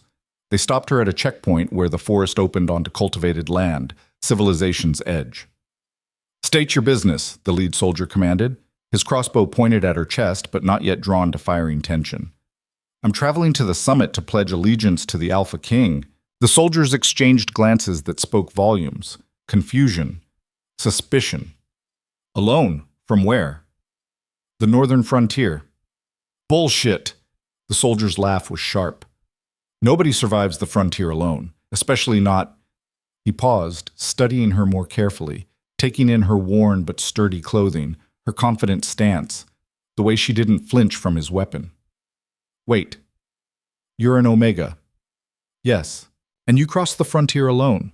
For 3 months." His tone suggested he was waiting for her to admit the joke. 4 months, actually. Left in late autumn. It's winter now, so yes, 4 months. The soldier stared at her like she'd claimed to fly or breathe underwater. Finally, the leader lowered his crossbow, though his expression remained deeply skeptical. "I don't know what game you're playing, girl, but the summit's that way." He jerked his thumb down the road. "Fair warning, they don't take kindly to liars, and your story's about as believable as a dragon wearing a hat." "Good thing it's true, then." She walked past them, feeling their stares on her back like physical weight, and suppressed a smile. Let them wonder. Let the rumors start spreading. By the time she reached the summit, half the territory would have heard about the strange Omega who'd survived the impossible and was walking straight into the Alpha King's court like she had nothing to lose. Which, in a way, was exactly true. On the 8th day, she stopped at Marta's Inn, a squat building that looked like it was held together by stubbornness and prayers. The innkeeper was a broad-shouldered woman with gray hair and eyes that assessed Liora in 3 seconds flat. "You're the frontier girl," Marta said before Liora could introduce herself. "Heard about you from the patrol boys. They think you're either crazy or lying." "Both, probably," Marta laughed, a sound like rocks tumbling down a mountain. "Garrett send you?" "He did." "Then you can have the room at the back. Quieter, and the window opens onto the alley if you need to leave fast." She named a price that was more than fair. "Payment in advance, and I don't want to know your business. Don't tell me, don't hint at it, don't involve me. Understood?" "Perfectly." The room was small but clean, with a real bed that felt like luxury after weeks of sleeping on the ground. Liora collapsed onto it and slept for 12 hours straight, the deep, dreamless sleep of exhaustion. When she woke, Marta had left food outside her door: bread, cheese, dried fruit. Kindness from a stranger who asked no questions. On the 11th day, she smelled it before she saw it. That particular mix of wood smoke, expensive perfume, cooking food, human waste, and barely contained violence that meant civilization. The summit rose in the distance, its towers catching late afternoon sun, banners snapping in the wind. The seat of power, the heart of everything she'd run from. Liora's steps faltered for the first time since leaving Greyhold. She'd been so focused on getting here, on making the journey, on not dying along the way, that she hadn't let herself think deeply about what came next. About seeing Darius again. About standing in front of the man who'd ripped out her heart in front of hundreds of witnesses and declared her worthless, a mistake, an error in the natural order. Her wolf snarled, a sound of pure defiance that only she could hear. They'd been wrong, all of them. She wasn't worthless. She was, "You there, stop where you are." Guards appeared from nowhere, surrounding her with weapons drawn in professional precision. These weren't border patrol making extra coin at a checkpoint. These were summit security, elite soldiers who protected the heart of power, who'd trained their entire lives for this duty. Their leader, A massive beta with cold eyes and scars that told stories of survived battles, studied her with suspicion honed by years of identifying threats. Identify yourself. Name, pack affiliation, and purpose for approaching the summit. Liora Hale. No pack. I'm here to petition the Alpha King for an audience. Liora Hale? The guard's eyes widened fractionally, the first crack in his professional composure. The rejected Omega? The one who was banished to the frontier 4 months ago? The same. You're supposed to be dead. Everyone who gets sent to the frontier dies. That's the whole point of the punishment. I get that a lot lately. Turns out I'm harder to kill than expected. Liora kept her voice level despite her racing heart, despite the fear clawing at her throat. I survived. Now I'm here to speak with the Alpha King about the new decree regarding territorial consolidation. I have information about the northern settlements that might interest him. The guards didn't lower their weapons, but she saw calculation replacing pure suspicion in their faces.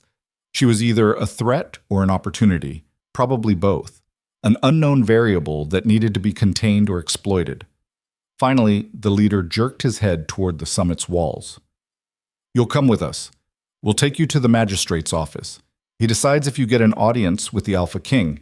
And before you ask, no, you don't get a say in this. You're coming whether you cooperate or not. That's all I'm asking, just a chance to speak. They marched her through streets she'd once known intimately, the servants' routes she'd memorized to stay out of sight, the back ways she'd used to move between buildings without drawing attention.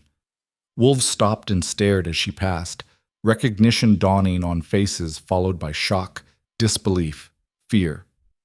The dead girl was walking. The rejected Omega had returned. The mistake was back. Let them stare. Let them whisper and point and tell stories. She wasn't the same wolf they'd known. That wolf had died in the frontier. What walked in her skin now was something else entirely. The magistrate's office was exactly as she remembered. Sterile, bureaucratic, smelling of old paper and older power. Documents stacked on every surface. The kind of room where lives were reduced to ink and signatures. The magistrate himself looked up from his desk with the irritated expression of a man whose boring day had just gotten complicated in ways he didn't like. Liora Hale, he said, removing his spectacles to clean them with a cloth from his pocket. A nervous gesture. This is unexpected. Highly unexpected. I imagine so. You were banished 4 months ago. You should be...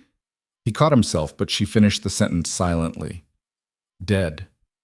You should be dead and forgotten. Dead? Yes, I've heard that a few times today. Turns out I'm harder to kill than expected. Liora stood straight despite the exhaustion eating at her bones, despite every instinct screaming at her to run. I'm here to request an audience with the Alpha King regarding his consolidation decree. I have information that might interest him. That's impossible. The Alpha King doesn't grant audiences to... He caught himself again, but the rest was obvious. To Omegas, to rejected mates, to mistakes who should have stayed dead. Tell him I have information about the frontier settlements, their defenses, their populations, their resources, their willingness to negotiate. It was a calculated risk, potentially betraying Greyhold if this went wrong, but she needed something valuable enough to trade for FaceTime with Darius. Tell him the dead Omega has returned with gifts and messages. See if that changes his mind. The magistrate stared at her for a long moment, clearly calculating risks and political implications. Finally, he sighed, the sound of a man who knew he was about to make someone above his pay grade very angry. Wait here. This is significantly above my authority. I'll need to consult with the king's advisors. He left. Guards remained, watching her like she might explode or vanish at any moment. Liora used the time to center herself, to prepare mentally for what came next. She'd rehearsed this moment 1,000 times in her head during the journey. What she'd say, how she'd stand, how she'd look Darius in the eye without flinching or begging or showing the fear that threatened to swallow her whole. None of those rehearsals felt adequate now. Nothing could prepare you for facing your greatest trauma made flesh. The door opened.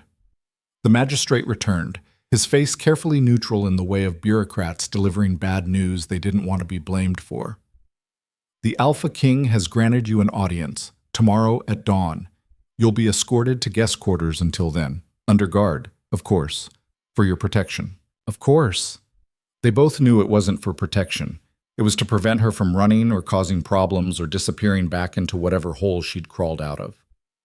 Someone will bring you dinner and appropriate clothing for the audience.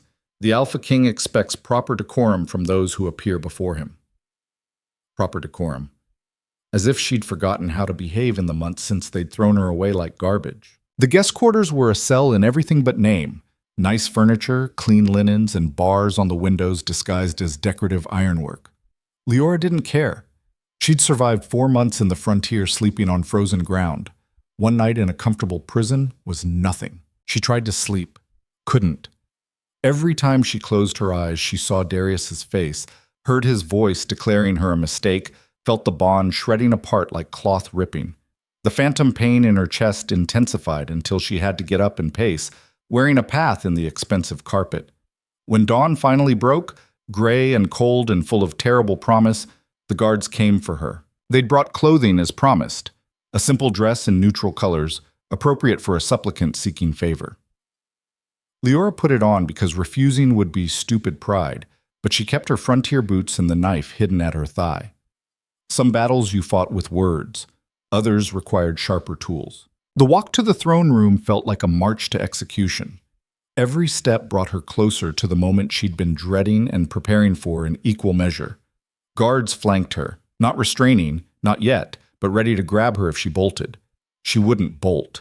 She'd come too far to turn back now. The throne room had been redesigned since her banishment, more imposing now, with banners displaying the Alpha King's sigil hanging from every wall. More guards positioned at every entrance. The throne itself was carved from a single piece of stone, massive and ancient, speaking of power that predated current dynasties. Darius sat on it like he'd been born there, surrounded by his inner circle of advisors and enforcers. He looked exactly as she remembered, cold, powerful, untouchable. The Alpha King in truth, not just title. And when he looked up as she entered, when their eyes met across the room, Liora watched his expression cycle through emotions too fast to name. Shock, confusion, recognition, and something else. Something that might have been fear if alphas were capable of such things. Impossible, he said softly, the word carrying in the sudden silence. Clearly not, since I'm standing here breathing. Liora walked forward with measured steps, stopping at the prescribed distance, close enough to speak, far enough to show respect, or submission. The line between them had always been blurry. Alpha King, thank you for granting me this audience. You should be dead. His voice was controlled, carefully neutral, but she heard the tremor underneath. The frontier doesn't let Omegas survive, especially not alone, especially not rejected Omegas with no pack, no training, no... The frontier doesn't let weak wolves survive, she corrected, keeping her voice respectful but firm. Turns out, I'm not as weak as we all thought, as you declared me to be. Murmurs rippled through the throne room, advisors whispering to each other, guards shifting position, everyone processing the impossible reality of her presence. Darius's hand tightened on his armrest, barely visible, but she saw it. She'd learned to read micro-expressions in the frontier, where missing a threat could mean death. Why are you here, Liora? The way he said her name made her flinch involuntarily, intimate and wrong, like he still had some claim to her. I'm here to discuss your decree. The consolidation order affecting frontier settlements. What about it? The frontier settlements won't kneel willingly. They're full of wolves who ran from places like this, from alphas like you, from hierarchies that crushed them. Forcing them to pledge allegiance will start a war you can't win cleanly. It'll cost you resources, soldiers, time. And for what? Territory you can't effectively control? Can't I? Darius leaned forward, his alpha presence radiating outward like heat from a forge. I have armies, resources, alliances with every major pack in the territories. Supply lines, siege equipment, professional soldiers trained from birth for warfare. What do frontier settlements have? Desperation and pride? Those aren't weapons. They have me. The room went deadly silent. You could have heard a pin drop onto the marble floor. Darius stared at her, and for the first time since the rejection, Liora saw him truly see her. Not as an Omega, not as a mistake, but as something he didn't understand, couldn't predict, had no framework for controlling. Explain, he said carefully. The wolves in those settlements took me in when your decree sent me to die. They gave me shelter when I had nothing, food when I was starving, training when I didn't know how to survive. They made me stronger than I ever was here, stronger than I ever could have been in your perfect hierarchy. Liora felt her power rising, not threatening, not yet, but present, undeniable. And now they're in danger because of your ambition. So I'm making you an offer, Alpha King, one you should seriously consider before you make a mistake you can't take back. You're making me an offer. Darius's laugh was sharp, dangerous. You have nothing I want, nothing I need. You're a rejected Omega with delusions of, I have information about every settlement in the northern frontier. Numbers, defenses, resources, supply routes. I have credibility with their leaders. They trust me in ways they'll never trust you. And I have this. Liora moved, not attacking, just demonstrating. She crossed the 15 feet between them in less than a second, moving so fast she was nearly invisible. She appeared beside his throne before his guards could react, before anyone could even shout a warning. Their crossbows rose, but she was already gone, back in her original position. The only evidence she'd moved at all was the knife now embedded in the stone armrest where Darius's hand had been, driven deep enough that the hilt quivered with impact. The throne room erupted in absolute chaos. Guards surrounded her within seconds, crossbows trained on her heart, silver-tipped bolts gleaming in the morning light. Darius's advisors shouted about treason and execution, their voices overlapping into white noise. Someone called for chains, someone else screamed for her immediate death. The air crackled with barely restrained violence, dozens of wolves on the edge of shifting, ready to tear her apart. But Liora didn't move, didn't flinch. She stood perfectly still with her hands visible and empty, watching Darius watch her. His face had gone completely blank, the expression of a predator calculating whether something was prey or threat. His eyes flicked from her to the knife buried in stone, then back. She saw the moment understanding dawned, saw him realize that if she'd wanted him dead, that blade would be in his throat right now. "Stand down," Darius commanded, his voice cutting through the chaos like a blade through silk. "My king," one of his advisors started. "I said stand down. All of you, now." The guards hesitated, clearly torn between orders and instinct, but Darius was the Alpha King, and his word was law. Slowly, reluctantly, the crossbows lowered. The advisors fell silent, though their expressions promised this wasn't over. Darius stood from his throne and descended the steps with deliberate slowness.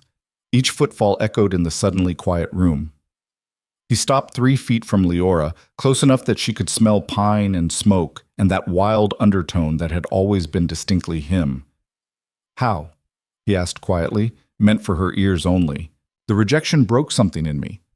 Or maybe it fixed something that was always broken. I don't fully understand it yet." Liora met his gaze steadily, refusing to look away despite every instinct screaming at her to submit to the Alpha in front of her. "But I'm not an Omega anymore. Not really. I'm something else. Something new. Something you should be very careful about antagonizing. Something dangerous. Yes. Dangerous enough that you should listen to my offer instead of trying to kill me and wondering later why it didn't work." She kept her voice low, conversational, like they were discussing weather instead of potential warfare. "I came here in good faith, Darius. The least you can do is hear me out before you decide whether I'm friend or enemy." Darius studied her for what felt like an eternity. She could see him thinking, calculating, weighing risks against benefits. Finally, he stepped back and addressed the room. "Clear the throne room. Everyone except my inner council." "My king, this is highly irregular. I don't recall asking for your opinion, Corvin." Darius's tone could have frozen blood. "Out. Now." The room cleared quickly, guards and minor advisors practically tripping over themselves to escape. Within minutes, only 6 people remained: Darius, Liora, and 4 advisors who comprised his inner circle. Corvin was among them, the silver-haired Alpha, who'd always looked at Liora with particular disdain. The others she recognized but had never spoken to. Marcus, the war strategist. Elena, who handled finances and trade. And Ren, whose role had always been unclear, but who watched everything with sharp, calculating eyes. "Speak," Darius said, settling back onto his throne. "You have my attention. Don't waste it." Liora took a breath, centering herself. This was it. the moment everything hinged on. Your consolidation decree is going to start a war in the frontier. The settlements there won't submit willingly. They're full of wolves who ran from pack hierarchies, who chose freedom over safety. You can force them to kneel, but it'll cost you. Cost me what exactly? Marcus leaned forward. We have superior numbers, training, equipment. Frontier settlements are scattered and poorly defended. We could conquer them in a season. You could, Liora agreed, but at what cost? How many soldiers die in terrain they don't know, fighting wolves who have nothing to lose? How many resources do you burn occupying territory that actively hates you? And when you're distracted in the north, what do your enemies in the south do? She let the questions hang. You're smart enough to have thought of this already, which means you're either arrogant enough not to care or desperate enough to need those territories regardless of cost. Careful, Corvin growled. You're speaking to the Alpha King. I'm speaking to a wolf who's about to make a strategic mistake. Liora shifted her gaze to Darius. I'm offering you another option. Let the frontier settlements maintain autonomy. In exchange, I'll act as liaison, ensuring they don't harbor your enemies, don't raid your territories, don't cause problems. Peace without submission. And why would they listen to you? Elena asked, her tone skeptical but not hostile. You're one wolf. What authority do you have? I saved one settlement from raiders. Word spreads. Other settlements have heard about the strange Omega who survived the impossible and fights like an alpha. Some fear me, some want to meet me, but they all respect power. Liora's hands clenched at her sides. I can give you stability in the north without the cost of war, but only if you're willing to negotiate instead of conquer. And if I refuse, Darius's voice was dangerously soft, then you'll have to send armies into hostile territory to fight wolves who know every mountain pass, every hidden trail, every place to ambush supply lines. You'll win eventually, you have the resources, but it'll bleed you, and I'll make sure the cost is high enough that every victory feels like defeat. It was mostly a bluff. She was powerful, yes, but not invincible, not an army unto herself. But Darius didn't know that. Couldn't know the limits of abilities even she didn't fully understand yet. The room fell silent. Darius's advisors exchanged glances, clearly thinking through implications. Finally, Darius spoke. You would threaten your Alpha King? You're not my Alpha King. The words came out harder than she'd intended. You rejected me, remember? Severed the mate bond. Declared me a mistake in front of everyone. You gave up any claim to my loyalty that day. Something flickered across Darius's face, pain maybe, or regret. It was gone too fast to identify. So you're here as what? An independent negotiator? Exactly that, nothing more. This is absurd, Corvin interjected. My king, she's clearly bluffing. One wolf cannot stand against your entire kingdom. Execute her now, and the problem solves itself. Does it? Ren spoke for the first time, her voice thoughtful. She survived 4 months in the frontier, alone. That's never been done. She crossed into our territory undetected until she chose to reveal herself. She moved faster than our guards could track and put a knife in stone from 15 feet away. Nothing about her fits known parameters. She tilted her head, studying Liora like a puzzle. Maybe she's bluffing, or maybe she's exactly as dangerous as she claims. Are you willing to bet the kingdom on which? I am, Corvin said immediately. This is a power play from a rejected Omega trying to matter. Don't fall for it. You want to test that theory? Liora asked pleasantly. I already offered this in the throne room, but I'll repeat it. I'll fight you right now, Corvin. You and any 5 wolves you choose.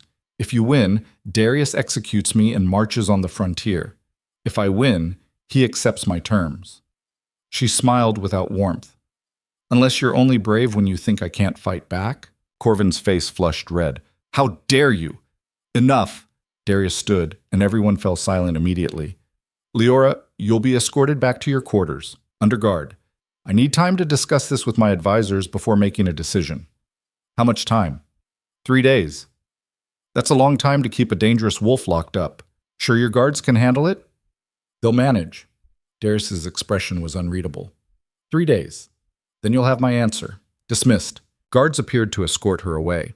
As Liora turned to leave, Darius added quietly, Don't try to escape. It would be unfortunate. I came here to negotiate, not run. I'll be in my cell when you decide. She paused at the door. But Darius, don't take too long. The frontier's a long way off, and winter's only getting harsher. If you wait too long to decide, the choice might be made for you. They took her back to the guest quarters that weren't quite a prison, but close enough. The door locked behind her with an audible click. Liora collapsed onto the bed, adrenaline finally draining away and leaving exhaustion in its wake. She'd done it. She'd faced Darius and survived. She'd made her offer and forced him to actually consider it instead of dismissing her outright. Now came the hard part, waiting to see if he was smart enough to accept or proud enough to refuse. Outside her window, she could hear the summit coming to life, wolves going about their daily routines, unaware that their alpha king was deciding whether to start a war in the north. Somewhere out there, beyond these walls and territories, Greyhold waited for news. Liora closed her eyes and tried to sleep, but her mind kept replaying the moment Darius's expression had shifted from shock to something else, something that looked almost like fear. Good. Let him be afraid. Let him understand that throwing her away had consequences he never anticipated. The question was whether fear would make him negotiate or attack. She'd know in 3 days. The first day passed in tense silence. Guards brought her meals, good food, surprisingly, but refused to speak to her. She ate mechanically, slept fitfully, and spent hours staring out the barred window at a city she'd once known intimately. Everything looked the same, but felt different. Or maybe she was the one who'd changed so fundamentally that familiar places seemed foreign now. Late that evening, a knock on the door startled her from restless half-sleep. "Enter," she called, expecting guards. Instead, a young woman slipped inside, barely 20, with nervous hands and eyes that darted everywhere except at Liora directly. She wore servant's clothing, the same uniform Liora had worn what felt like a lifetime ago. "I'm not supposed to be here," the girl whispered, "but I had to see you, had to know if the stories were true." "What stories?" "That you survived, that you came back, that you're strong now, stronger than alphas." The girl's eyes finally met hers, full of desperate hope. "Is it true? Can Omegas really become more than we are?" Liora's throat tightened. She saw herself in this girl, the fear, the hope, the desperate wish that designation wasn't destiny. "What's your name?" "Vera." "Vera, I don't know if what happened to me can happen to others. I don't know if rejection was the trigger or if something else broke open inside me. But I do know that we're more than they tell us we are. More than biology and hierarchy and roles assigned at birth. They say you're a mistake, an aberration. They said that before, and I believed them. I let them make me small and quiet and grateful for scraps." Liora stood, crossing to where Vera stood trembling. "I'm not grateful anymore. And I'm not small. If that makes me a mistake, then I'm the best mistake that ever happened." Vera's eyes filled with tears. "I wanted to run, like you did, but I'm too scared." "Then don't run, but don't believe them when they say you're weak either. Don't let anyone make you smaller than you are." Liora touched the girl's shoulder gently. "You came here knowing guards could catch you. That took courage. Remember you have that." "I should go before—" Vera froze at voices in the hallway. "They're coming back. I have to—" "The window. Can you climb down?" "I think so." "Then go. And Vera, whatever happens in the next few days, whatever you hear about me, remember that Omegas can be brave too, can be strong too, can matter too." Vera fled through the window just as the door opened. Guards entered to check on their prisoner, found everything in order, and left again. They never noticed the small footprints in the windowsill, already fading in the cold night air. Liora returned to bed and lay awake, thinking about all the Veras in the world, Omegas who wanted more but didn't know how to reach for it. She couldn't save them all, could barely save herself most days. But maybe by existing, by refusing to die when she was supposed to, she'd planted seeds of possibility in minds that had never dared to dream beyond their station. Maybe that was worth something. The second day brought unexpected visitors. Around midday, the door opened and Elena entered, alone, which was unusual given how carefully they'd been guarding Liora. The financial advisor closed the door behind her and studied Liora with sharp, assessing eyes. "I convinced the guards to give us privacy," Elena said without preamble. "I wanted to talk to you without Corvin breathing down our necks or Darius analyzing every word." "About what?" About whether you're lying or not. Whether your offer is genuine or just a desperate play for survival. Elena sat in the room's single chair, crossing her legs. I manage the kingdom's finances. I know exactly what a northern campaign would cost, in gold, in resources, in lives. If you're offering a cheaper alternative, I want to know if you can actually deliver. I can. Convince me. Convince? Liora sat up, facing Elena directly. The frontier settlements survive on trade networks you don't see, black market routes that bypass your taxes and tariffs. They know how to move goods through terrain your caravans can't navigate. They have relationships with nomadic packs who won't talk to official kingdom representatives. And they're stubborn enough to burn their own supplies rather than let you take them. So we'd be fighting scorched earth tactics. Exactly. You'd conquer empty settlements and hungry land. The wolves would scatter deeper into the frontier where you can't follow without massive losses. You'd win the war and lose everything worth having. Liora leaned forward. But if you negotiate through me, if you give them autonomy in exchange for non-aggression, you gain stability without cost. They keep their freedom, you keep your resources. Everyone wins except your pride. And what do you get out of this? I keep people I care about alive. That's enough. Elena studied her for a long moment. You really survived 4 months in the frontier alone? That's not propaganda or exaggeration? Every word is true. I can show you scars if you need proof. No, I believe you. Anyone who can move the way you moved in the throne room has been through hell and learned to fight back. Elena stood, moving toward the door. I'll recommend to Darius that he accept your terms. But fair warning, Corvin and Marcus want you dead. They see you as a threat to kingdom stability, a challenge to the natural order. Even if Darius agrees, you'll have enemies at the highest levels. I've had enemies my whole life. At least now I can fight back. Elena paused at the door. But one more thing. Do you still love him? Darius, I mean. Despite everything? The question hit like a physical blow. Liora opened her mouth, closed it, tried to find honest words. I don't know. The mate bond is gone, but something else remains. Pain, mostly. Anger. But underneath that, she trailed off. It doesn't matter. I'm not here for him. I'm here for Greyhold. That's what I thought. Good. Love makes people stupid, and you need to be smart to survive what's coming. Elena opened the door. 3 days, Liora. By dawn tomorrow, you'll have your answer. After she left, Liora sat in silence, Elena's question echoing in her mind. Did she still love Darius? The mate bond's absence was a constant ache, a wound that never quite healed. But was that love or just grief for what had been taken from her? She didn't have an answer, wasn't sure she wanted one. The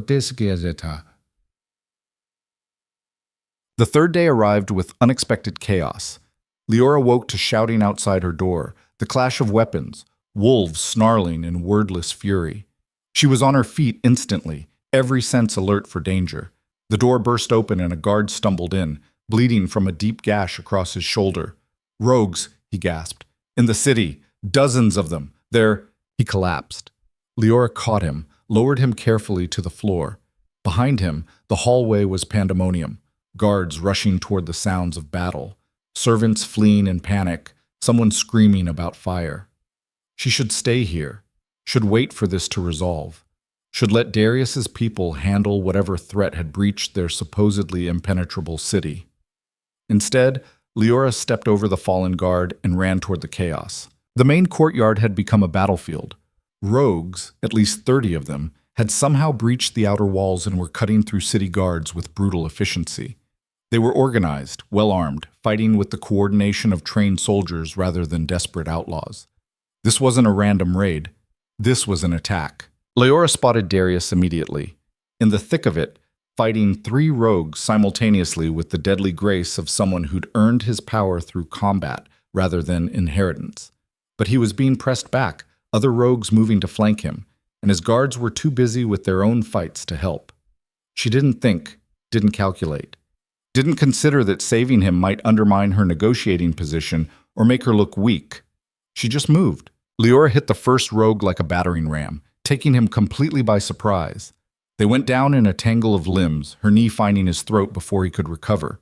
The second rogue lunged at her with a silver blade.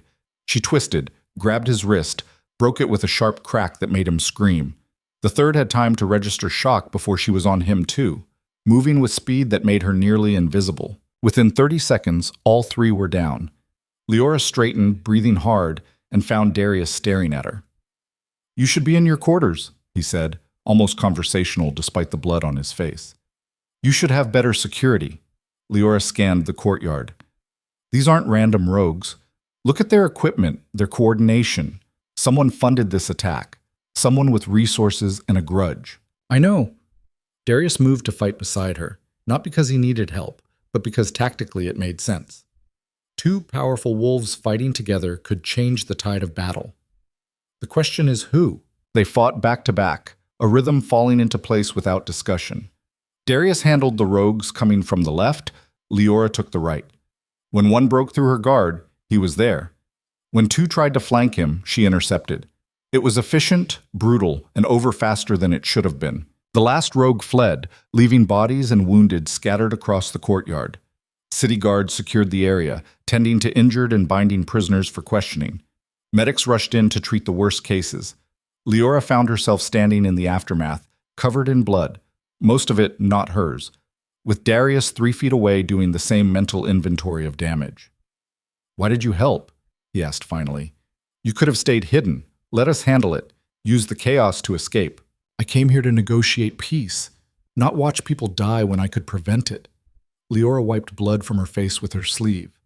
"Besides, if you die before answering my proposal, I have to start this whole process over with whoever takes your throne. That sounds exhausting." Darius laughed, short and surprised.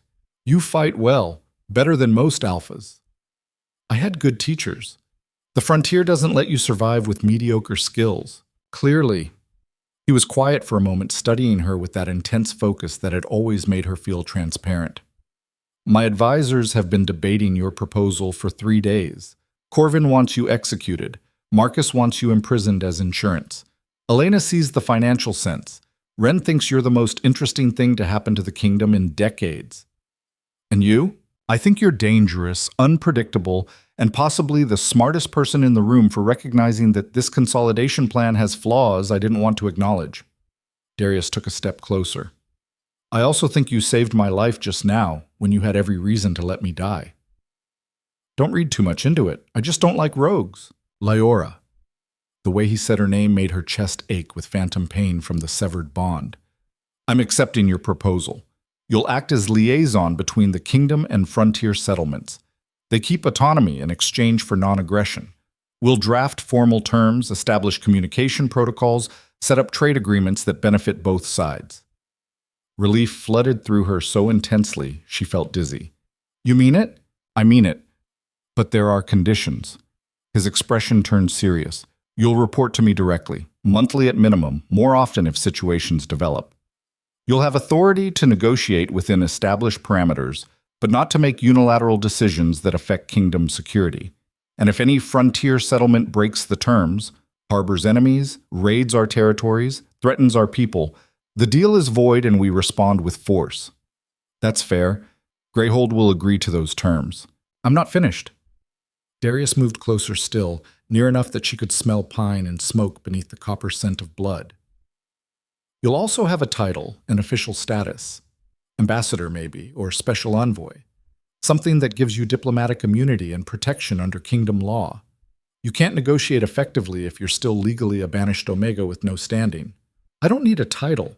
"You do if you want anyone to take you seriously. And if you want to travel safely through kingdom territories without being arrested or challenged at every checkpoint." His eyes were intense, unreadable. "This isn't charity, it's pragmatism. You're more useful to me alive and empowered than dead or undermined." Liora wanted to argue, but couldn't find fault in his logic. "Fine, give me whatever title lets me do my job." "Done." Darius stepped back, creating space that felt like loss despite everything. "We'll make the announcement this evening. Full court assembly, formal recognition, the whole ceremony. Elena will work with you on appropriate clothing and protocol." "I know protocol. I served here for years, remember?" "You served as an Omega. You'll stand as an equal now. That's different." He paused. "How does it feel, getting what you came for?" "Like I'm waiting for the trap to spring. Like this can't possibly be real." "It's real. You earned it." Darius's expression softened fractionally. For what it's worth, I'm sorry. For the rejection, for the pain I caused, for not seeing what you could become. I made decisions based on politics and pride, and you paid the price. Don't. Liora held up a hand. Don't apologize now. Not here. Not like this. I don't want your guilt or your regret. I want the treaty I negotiated and the authority to enforce it. Save your apologies for someone who needs them. Something that might have been pain flickered across his face, but he nodded. Understood. Elena will come for you in a few hours. Try not to be covered in blood for the ceremony. He walked away, leaving Liora standing in a courtyard full of wounded wolves and dead rogues, trying to process what had just happened. She'd done it. Against every odd, despite every obstacle, she'd secured protection for Greyhold and the other frontier settlements. She'd forced the Alpha King to negotiate instead of conquer.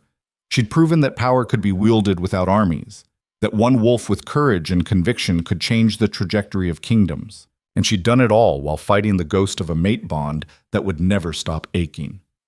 The ceremony that evening was elaborate beyond anything Liora had expected. Elena had brought an entire wardrobe to choose from, formal clothing that walked the line between diplomatic authority and frontier practicality. They settled on dark leather pants, a fitted jacket with subtle embroidery, and boots that could handle both throne rooms and mountain trails. Liora refused jewelry except for a simple pendant Senna had given her before she left Greyhold, a small carved wolf that reminded her what she was fighting for. You clean up well, Elena observed. Almost don't recognize you without blood and dirt. Give it time. I'm sure I'll find trouble soon enough. The throne room had been transformed. Every high-ranking wolf in the kingdom seemed to be crammed inside. Alphas, betas, wealthy merchants, military leaders. Hundreds of eyes tracked Liora as she entered, whispers spreading like wildfire. The rejected Omega, the frontier survivor, the impossible variable. Let them stare, let them whisper.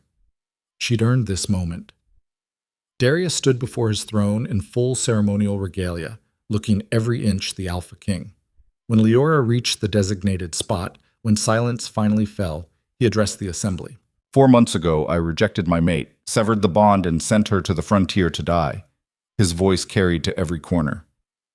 I believed her weak, believed her incapable, believed designation was destiny, and Omegas could never rise above their station. Murmurs rippled through the crowd. This was not typical ceremony speech. I was wrong. Darius's eyes found hers across the space between them. Liora Hale survived the frontier. More than survived, she thrived. She became something none of us expected, something our rigid hierarchies said was impossible. And today, she forced me to recognize that strength comes in forms we don't always anticipate. He descended from his throne, carrying a formal document sealed with his sigil. By my authority as Alpha King, I grant Liora Hale the title of Special Envoy to the Northern Territories. She will act as liaison between the kingdom and frontier settlements, with full diplomatic immunity and authority to negotiate on behalf of both parties. Her word carries the weight of my seal. Her agreements are binding. Darius held out the document. Liora stepped forward and accepted it, their fingers brushing for just a moment.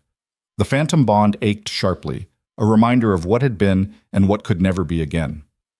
Do you accept this appointment? Darius asked formally. I do. Then by my word and seal, let all wolves recognize Liora Hale, Special Envoy, as an official representative of this kingdom. Let anyone who harms her answer to me personally. Applause erupted. Some genuine, some obligatory, all loud enough to rattle the windows. Liora stood there absorbing it, this impossible moment, and thought about Greyhold, about Garrett and Senna, and everyone waiting for news. About all the Veras in the world who needed to see that Omegas could become more. She'd done it. She'd gone from nothing to something, from rejected to recognized, from victim to victor. The celebration continued around her, but Liora slipped away as soon as protocol allowed. She found a quiet balcony overlooking the city, breathing in cold night air and processing everything that had changed. Quite a night, a voice said behind her. Liora turned to find Ren leaning against the doorframe, wineglass in hand. The mysterious advisor studied her with those sharp, calculating eyes. I suppose, Liora said carefully, Corvin is furious, sees this as a betrayal of pack hierarchy. Marcus is skeptical, but willing to wait and see. Elena thinks you're a smart investment, and Darius, Ren trailed off meaningfully. What about him? He watches you like you're a puzzle he can't solve, like he's seeing you for the first time and regretting everything that came before. Ren sipped her wine. Dangerous territory, that. Regret makes alphas do stupid things. I'm not here to rehash the past. I'm here to build a future. Good answer. Ren pushed off the doorframe. Welcome to the court, Special Envoy. Try not to die. I find you far too interesting for that. After she left, Liora stood alone under the stars, thinking about impossible journeys and unlikely victories. Tomorrow she'd return to Greyhold with news of the treaty. Tomorrow the real work began, building bridges, maintaining peace, proving that her appointment was more than political theater. But tonight, just for a moment, she let herself feel it. The triumph, the validation, the proof that she'd been right to refuse death in the frontier, right to walk back into the heart of power, right to believe she was more than what they'd told her she was. Somewhere in the city below, an Omega named Vera was probably lying awake, thinking about the impossible woman who'd come back from the dead. Liora hoped that thought kept her warm through the cold night, hoped it planted seeds of possibility that would someday bloom into change, because that was the real victory. Not titles or treaties, but hope given to wolves who'd never dared to dream beyond their station. And if one rejected Omega could force an Alpha King to recognize her worth, maybe others could too. Maybe designation wasn't destiny after all. Maybe the world was ready to learn that lesson, whether it wanted to or not. Liora left the summit at dawn the next morning, the treaty document sealed in waterproof leather and strapped to her back. Darius hadn't come to see her off, probably for the best, given the complicated mess of emotions that surfaced whenever they occupied the same space. Instead, Elena had handed her travel documents, a purse of gold coins for expenses, and a warning. Corvin's not done with you. He sees you as a threat to everything he believes about pack hierarchy. Watch your back. I always do. The journey back to Greyhold took 10 days, faster than the trip south because she knew the route now, knew where to push hard and where to rest. Word of her appointment had spread faster than she'd traveled.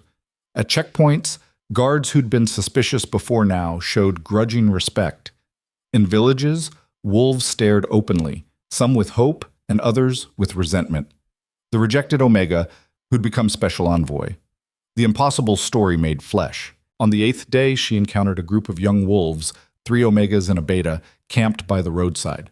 They scrambled to their feet when they saw her, eyes wide with recognition. Is it true? One of the Omegas asked, a girl maybe 17 with scars on her wrists that spoke of failed escape attempts. That you survived the frontier alone? That you're strong now? It's true. How? Everyone says Omegas are weak, that we can't. Everyone's wrong. Liora crouched to their level, meeting each gaze in turn. Biology isn't destiny. Designation isn't a prison sentence. I survived because I refused to die. Because I learned to fight. Because I stopped believing the lies they tell us about our limitations. But the mate bond was the cage that kept me small. Breaking it set me free. Liora stood. I'm not saying rejection is good or desirable. The pain nearly killed me. But I'm saying that if you survive it, if you push through to the other side, you might find you're more than they told you you were. The Omegas exchanged glances, something like hope flickering in their expressions. The Beta spoke up. Where are you going? North. To bring news to the frontier settlements that they don't have to fight or flee, that there's another way. Can we come with you? The question caught Liora off guard. She studied the 4 young wolves, runaways probably, fleeing bad situations or worse fates. Taking them would slow her down, would make her responsible for lives beyond her own, would complicate everything. Why would you want to? She asked. Because you're proof we can be more. And we want to learn how. The scarred Omega lifted her chin. Please, we have nowhere else to go. Liora thought about Vera, about all the desperate wolves looking for evidence that change was possible. Thought about turning these 4 away and what that would communicate about her commitment to the principles she'd been espousing. Fine, but we move fast and you follow orders. The frontier doesn't forgive mistakes. Their faces lit up with gratitude that made Liora's chest ache. She hoped she wasn't making a terrible mistake. The The group of 5 reached Greyhold 2 days later, just as a winter storm was rolling in. Sentries spotted them from a mile out and raised the alarm, not a threat, but an event. Liora could see wolves gathering at the settlement walls, recognizing her silhouette against the snow. Garrett met them at the gate, his expression cycling through relief and concern when he saw her traveling companions. "You brought strays?" "They brought themselves. I just didn't say no." Liora clasped his arm in greeting. "We need to talk. All of the leadership. I have news." Within an hour, Greyhold's core council had assembled in Kael's workshop, the most private space available. Garrett, Kale, Tom, Senna, Marcus, Yara. The wolves who'd given Liora a chance when no one else would. She spread the treaty document on Kael's workbench, smoothing the heavy parchment. "The Alpha King accepted our terms," she said without preamble. "Frontier settlements maintain autonomy. No forced allegiance, no taxation without representation, no military conscription. In exchange, we agree to non-aggression, no harboring kingdom enemies, no raids on kingdom territories, no interference with trade routes." Silence. Then Senna let out a whoop of joy that made several people jump. "You did it! You actually did it! The terms are fair," Kael said, reading the document carefully. "More than fair. What did you have to trade for this?" "I'm now special envoy to the Northern Territories. Official liaison between kingdom and frontier. Monthly reports, diplomatic immunity, authority to negotiate within established parameters." Liora pulled out the appointment document. "Which means I won't be living here full-time anymore. I'll need to travel between settlements, maintain communication with the summit, mediate disputes when they arise." "That's a lot of responsibility," Garrett observed. "You sure you want that burden?" "No. But I'm the only one positioned to carry it." Liora met his eyes. "I made this deal. I have to see it through." "We'll need to establish protocols," Kael said, already thinking logistics. "Communication networks, trade agreements, dispute resolution processes. This treaty is just the framework. The real work is implementation." They talked for hours, hammering out details and contingencies. What happened if a settlement violated terms? How would they handle kingdom citizens seeking refuge in the frontier? What about wolves who didn't want peace and preferred the old ways?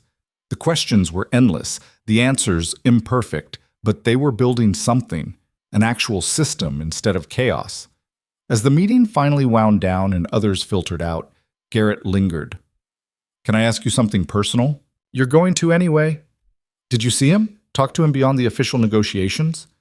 Liora didn't need to ask who he meant. "Briefly, he apologized for the rejection. I told him I didn't want his apologies." "Did you mean it?" "I don't know." She slumped in her chair, exhaustion catching up with her. The mate bond is gone, but something else remains. Pain, anger, grief for what could have been. Maybe even fragments of love, though I'm not sure I trust that feeling. How do you separate genuine emotion from biological compulsion? You don't. You just live with the uncertainty. Garrett squeezed her shoulder.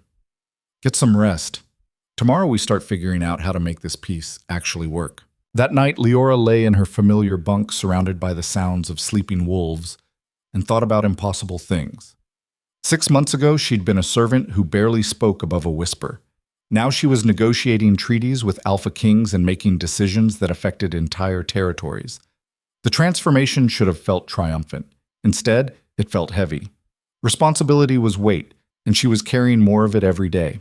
But that was the price of mattering, of being seen, of refusing to stay invisible. She'd pay it gladly. The next 3 months passed in a blur of constant motion. Liora traveled between frontier settlements, presenting the treaty, explaining terms, negotiating local agreements. Some welcomed her with open arms, grateful for peace without submission. Others viewed her with suspicion. A kingdom agent in disguise, they said, sent to infiltrate and undermine from within. She won some over with patience and logic. Others remained hostile, rejecting her authority and the treaty both. At each settlement, young wolves approached her the way that scarred Omega had, asking about strength, about change, about whether designation really could be overcome. She told them the truth, that she didn't know if her transformation was replicable, that rejection had nearly killed her, that power came with prices they might not want to pay. Some were discouraged. Others heard what they needed to hear. The 4 young wolves who'd followed her from the kingdom Mira, Cade, Lena, and Torin proved surprisingly useful.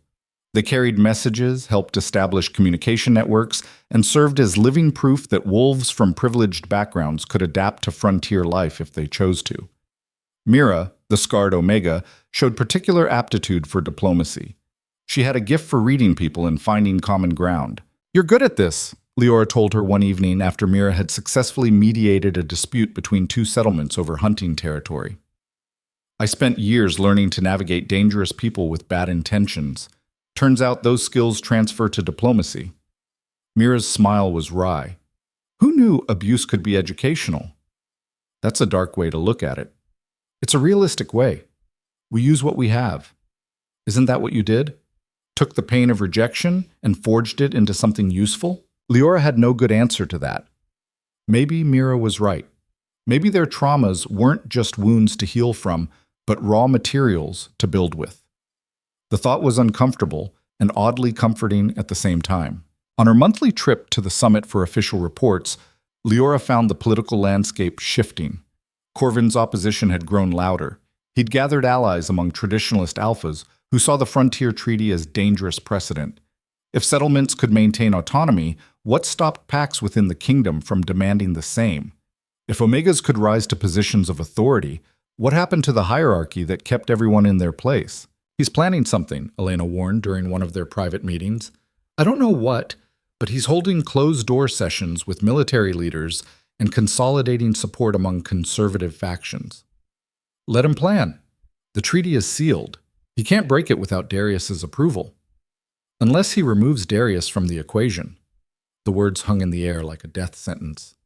"You think he'd attempt a coup?" "I think he believes the kingdom is being weakened by progressive policies and sees himself as the savior who will restore proper order. That's a dangerous combination." Elena's expression was grave. "Watch yourself, Liora.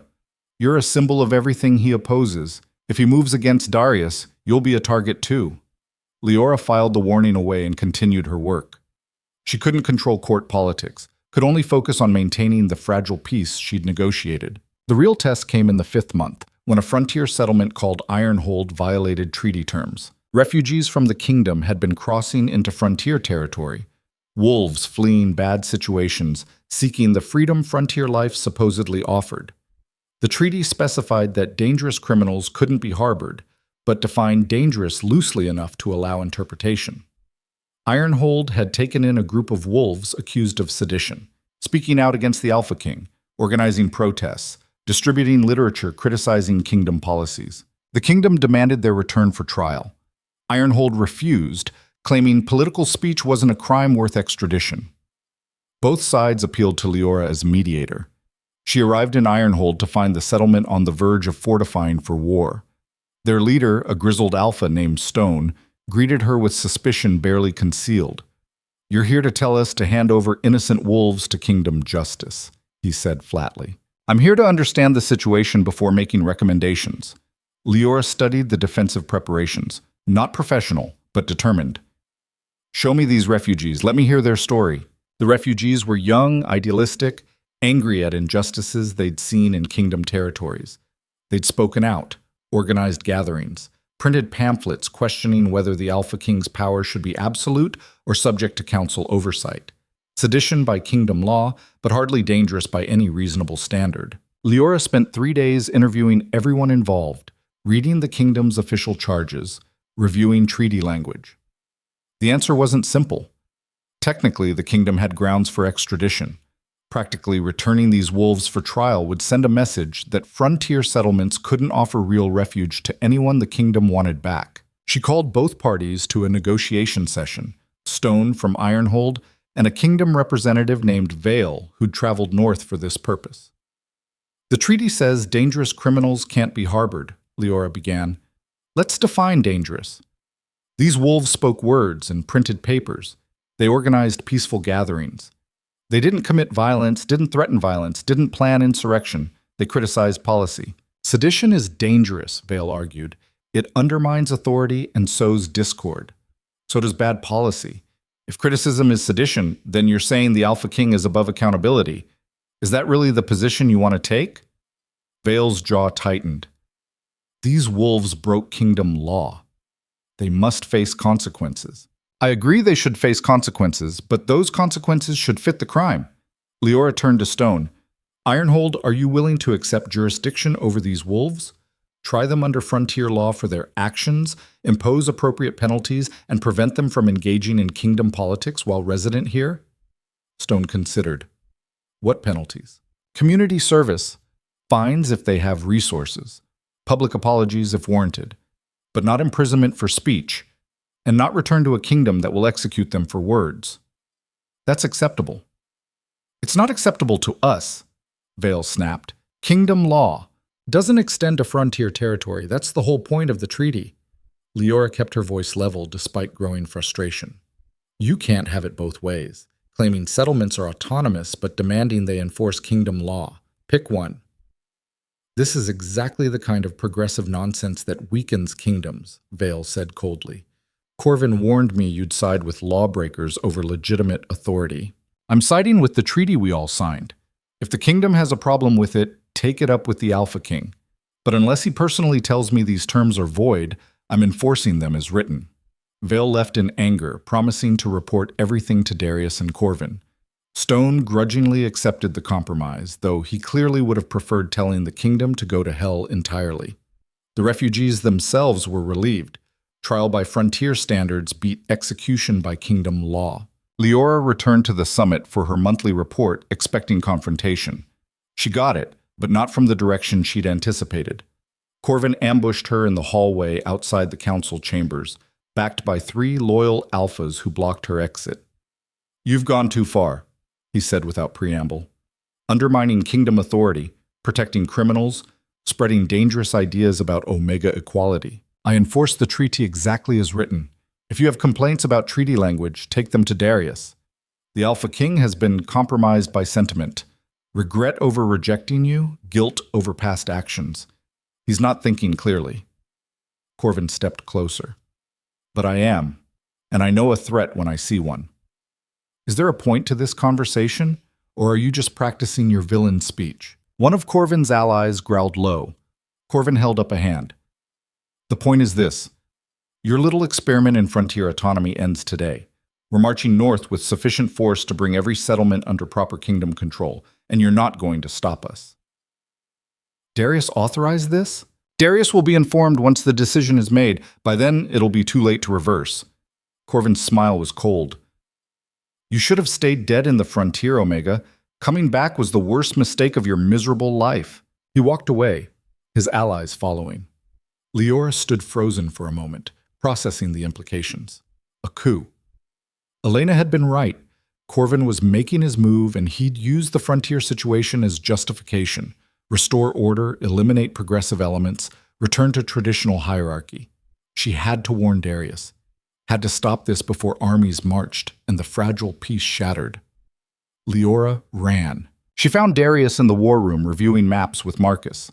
He looked up sharply when she burst in without announcement, guards shouting behind her. Corvin's planning a coup, she said without preamble. He's using frontier autonomy as justification, says you're compromised by sentiment, claims he's restoring proper order. He's marching north with military force to subjugate the settlements. Marcus swore creatively. Darius's expression went completely blank, the look of an alpha calculating how to respond to an existential threat. When? He asked. Soon. He said you'd be informed once the decision was made. That means it's already in motion. How many troops does he have loyal to him? Marcus was already pulling military rosters. At least 3 battalions based on who I've seen him meeting with. Maybe more. Liora moved to the map, pointing to frontier territory.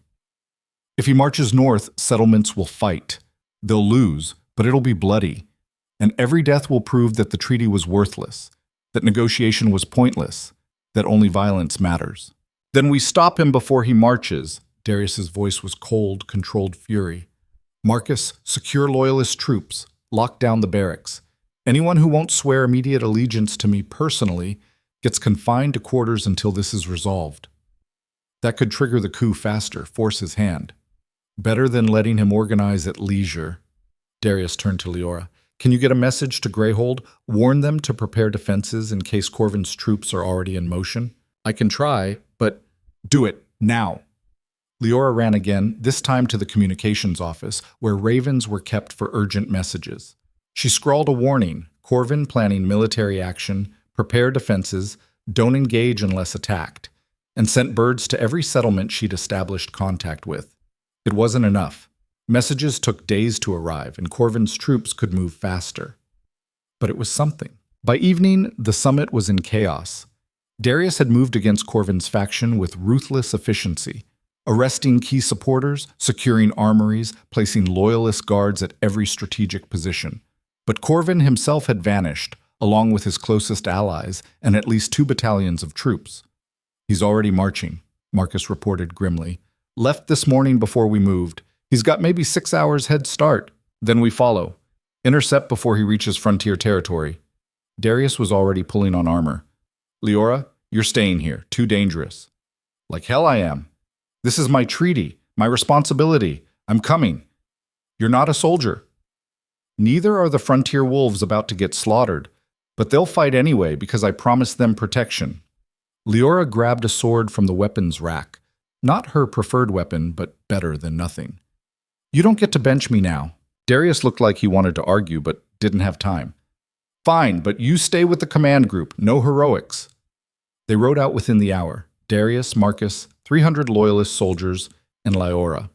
The pace was brutal. Horses pushed to their limits, stopping only briefly to rest before continuing. By dawn the next day, scouts reported they were closing on Corvin's forces. He's moving toward Greyhold specifically, Marcus observed, reading the scout report. Largest frontier settlement, greatest symbolic value. Take it, and others will fall in line. Or fight harder knowing we won't protect them. Darius studied the terrain. We can intercept here, at Blackstone Pass. Narrow approach, limits his numerical advantage. They set the ambush and waited. Corvin's forces arrived mid-morning, marching in formation that spoke to professional military training.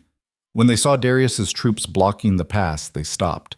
There was a long moment of terrible silence, both sides recognizing what this meant. Kingdom troops facing each other, civil war in everything but name. Corvin rode forward alone, stopping 50 feet from Darius. Stand aside, my king. This doesn't have to be bloody. You're right, it doesn't. Call off your troops and return to the summit to answer charges, Darius's voice carried across the pass. Charges? I'm saving the kingdom from your misguided progressive experiment. These frontier settlements are a threat to our stability. That Omega beside you is a threat. Someone has to have the courage to restore proper order. By committing treason? By marching troops against settlements under kingdom protection? By breaking a treaty I personally sealed? Darius's power radiated outward, making nearby horses shy. You're not saving anything, you're destroying it. Better destruction than corruption, better civil war than slow decay. Corvin drew his sword. Last chance, Darius. Step aside or be removed. Darius drew his own blade. Come try. Corvin's forces charged. The battle was chaos. Swords clashing, wolves shifting mid-combat, the screams of wounded and dying filling the air.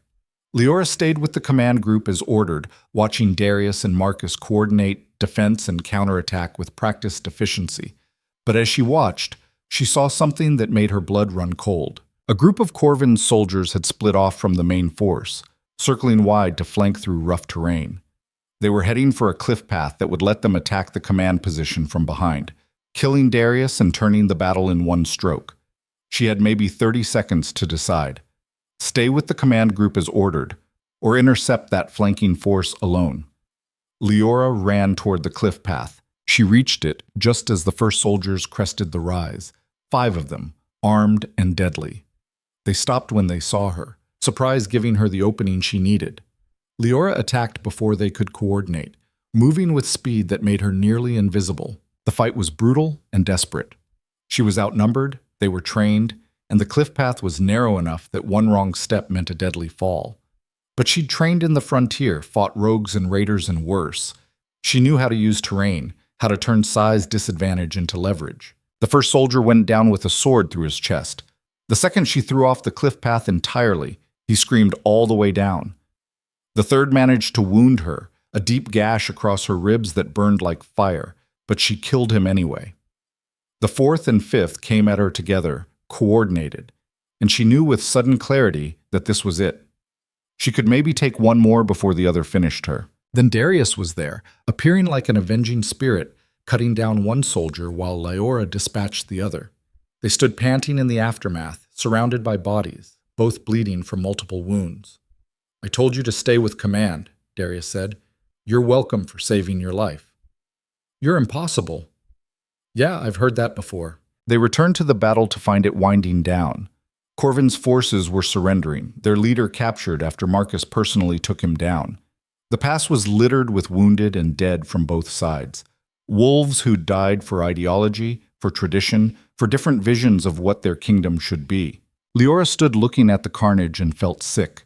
This was the cost of change. This was what happened when you challenged systems built on hierarchy and tradition. People died. The question was whether the change was worth it. She didn't have an answer. Wasn't sure there was one. The aftermath took weeks to sort out. Corvin and his closest supporters faced trial for treason. Some were executed, others imprisoned, a few stripped of rank and exiled. Darius made clear to the entire kingdom that frontier settlements were under his personal protection, that the treaty was inviolate, and that anyone who challenged his authority on this would meet the same fate as Corvin. The message was received. Opposition didn't disappear, but it went underground, quieter and more cautious. Liora spent those weeks traveling again, reassuring settlements that the threat had passed, that the treaty held, that peace was still possible. But the near war had shaken confidence. Some settlements wanted closer ties to the kingdom now, seeking security. Others pulled away, convinced that kingdom protection was meaningless when kingdom wolves were the threat. She couldn't blame either reaction. 6 months after the battle at Blackstone Pass, Liora found herself back at the summit for another official report. But this time, Darius had requested a private meeting before the formal council session. She found him on the same balcony where she'd stood the night of her appointment, looking out over the city. He turned when she approached, and she was struck by how tired he looked. Leading was weight, and even Alpha Kings felt it. "How is the frontier?" he asked. "Complicated. Some settlements are thriving with the stability the treaty provides. Others are struggling, caught between old ways and new possibilities. A few still don't trust that this peace will last." Liora joined him at the rail. "Honestly, it's messy, but it's working, mostly. Better than war. Significantly better than war." They stood in silence for a while, two wolves who'd hurt each other and saved each other in roughly equal measure. Finally, Darius spoke. "I've been thinking about the mate bond, about what it means that breaking it gave you power. Don't. Whatever you're about to say, don't. I need to say it. The bond enforces hierarchy, keeps alphas dominant, betas compliant, omegas submissive. Breaking it set you free from biological conditioning that limits what you can become. What if that's true for everyone? What if the mate bond is a cage we've romanticized?" That's a dangerous thought. It's a necessary thought. If we're going to build a better kingdom, one where designation doesn't determine destiny, we have to examine every assumption, including the sacred ones. He turned to face her fully. "You prove something important, Liora. That change is possible. That wolves can become more than biology says they should be. That's worth preserving, worth fighting for. Even if it means more battles like Blackstone Pass, even then. Because the alternative is stagnation, and stagnation is just slow death." His expression was earnest in a way she'd never seen. "I'm sorry. For everything, for not seeing what you could be, for choosing pride over person, for all of it. You deserve better than what I gave you." Liora felt tears pricking her eyes and blinked them back furiously. "I don't want apologies. I never did." "I know, but I needed to give them anyway." He stepped back, creating distance that felt like respect. "You're doing important work. Keep doing it, and know that you have the full backing of the kingdom, no matter who opposes it. Until the next Corvin comes along, then we'll deal with them too, together, if you're willing." Liora thought about the long road that had brought her here. Rejection, survival, transformation, recognition. Thought about all the Viras and Miras looking for proof that change was possible. Thought about the settlements trying to build better ways of living. Thought about the price already paid and the costs yet to come. "Together," she agreed finally, "but on my terms, as equals, not as alpha and omega, not anymore." As equals, Darius confirmed. I wouldn't want it any other way. She left the summit the next morning, heading north toward Greyhold and the life she'd built in the frontier. But this time, she didn't feel like she was running from something. She was running toward it, toward possibility, toward change, toward a future where wolves like her could be more than they were told they should be. The journey was long and cold, winter deepening its grip on the territories. But Liora had survived worse, had become stronger through adversity, had learned that the things that broke you could also remake you into something better. She thought about that first night in Greyhold, broken and hurting, convinced she'd never matter to anyone. Thought about how wrong she'd been. She mattered now. Her choices affected entire regions. Her voice carried weight. But more importantly, she mattered to herself. That was the real transformation, not the physical power or political authority, but the internal shift from seeing herself as worthless to recognizing her own value. When she finally crested the ridge overlooking Greyhold, saw the settlement spread out below with smoke rising from warm fires and wolves going about their daily work, Liora felt something she hadn't felt in years. She felt home. Garrett met her at the gate with his usual gruff affection. Senna hugged her hard enough to crack ribs. Kael nodded approval at her report. Mira and the other young wolves she'd taken under her wing crowded around with questions about the summit and stories of their own growth. That night, at the communal dinner, Liora stood to address the settlement. I went south to save us from war. I did that, but it cost more than I expected. Wolves died at Blackstone Pass, kingdom wolves fighting each other over what the future should look like. The treaty holds, but it's fragile. It'll require constant maintenance, constant vigilance, constant work to preserve. She paused, meeting eyes around the room. I can't do it alone. I need help building networks, maintaining communications, mediating disputes. I need wolves willing to travel, to negotiate, to be bridges between settlements and kingdom. It won't be easy or safe, but it's important. Is anyone willing? Hands rose around the room, more than she'd expected, more than she'd dared hope for. Young and old, alpha and omega and beta. Wolves who believed change was possible and were willing to work for it. Liora felt something loosen in her chest, a burden shared, a future built by many hands instead of two. Later, alone under stars that were becoming familiar friends, she thought about the girl she'd been 6 months ago. That Liora had been small and scared and convinced she was nothing. That Liora had believed rejection was the end of her story. But it had been the beginning.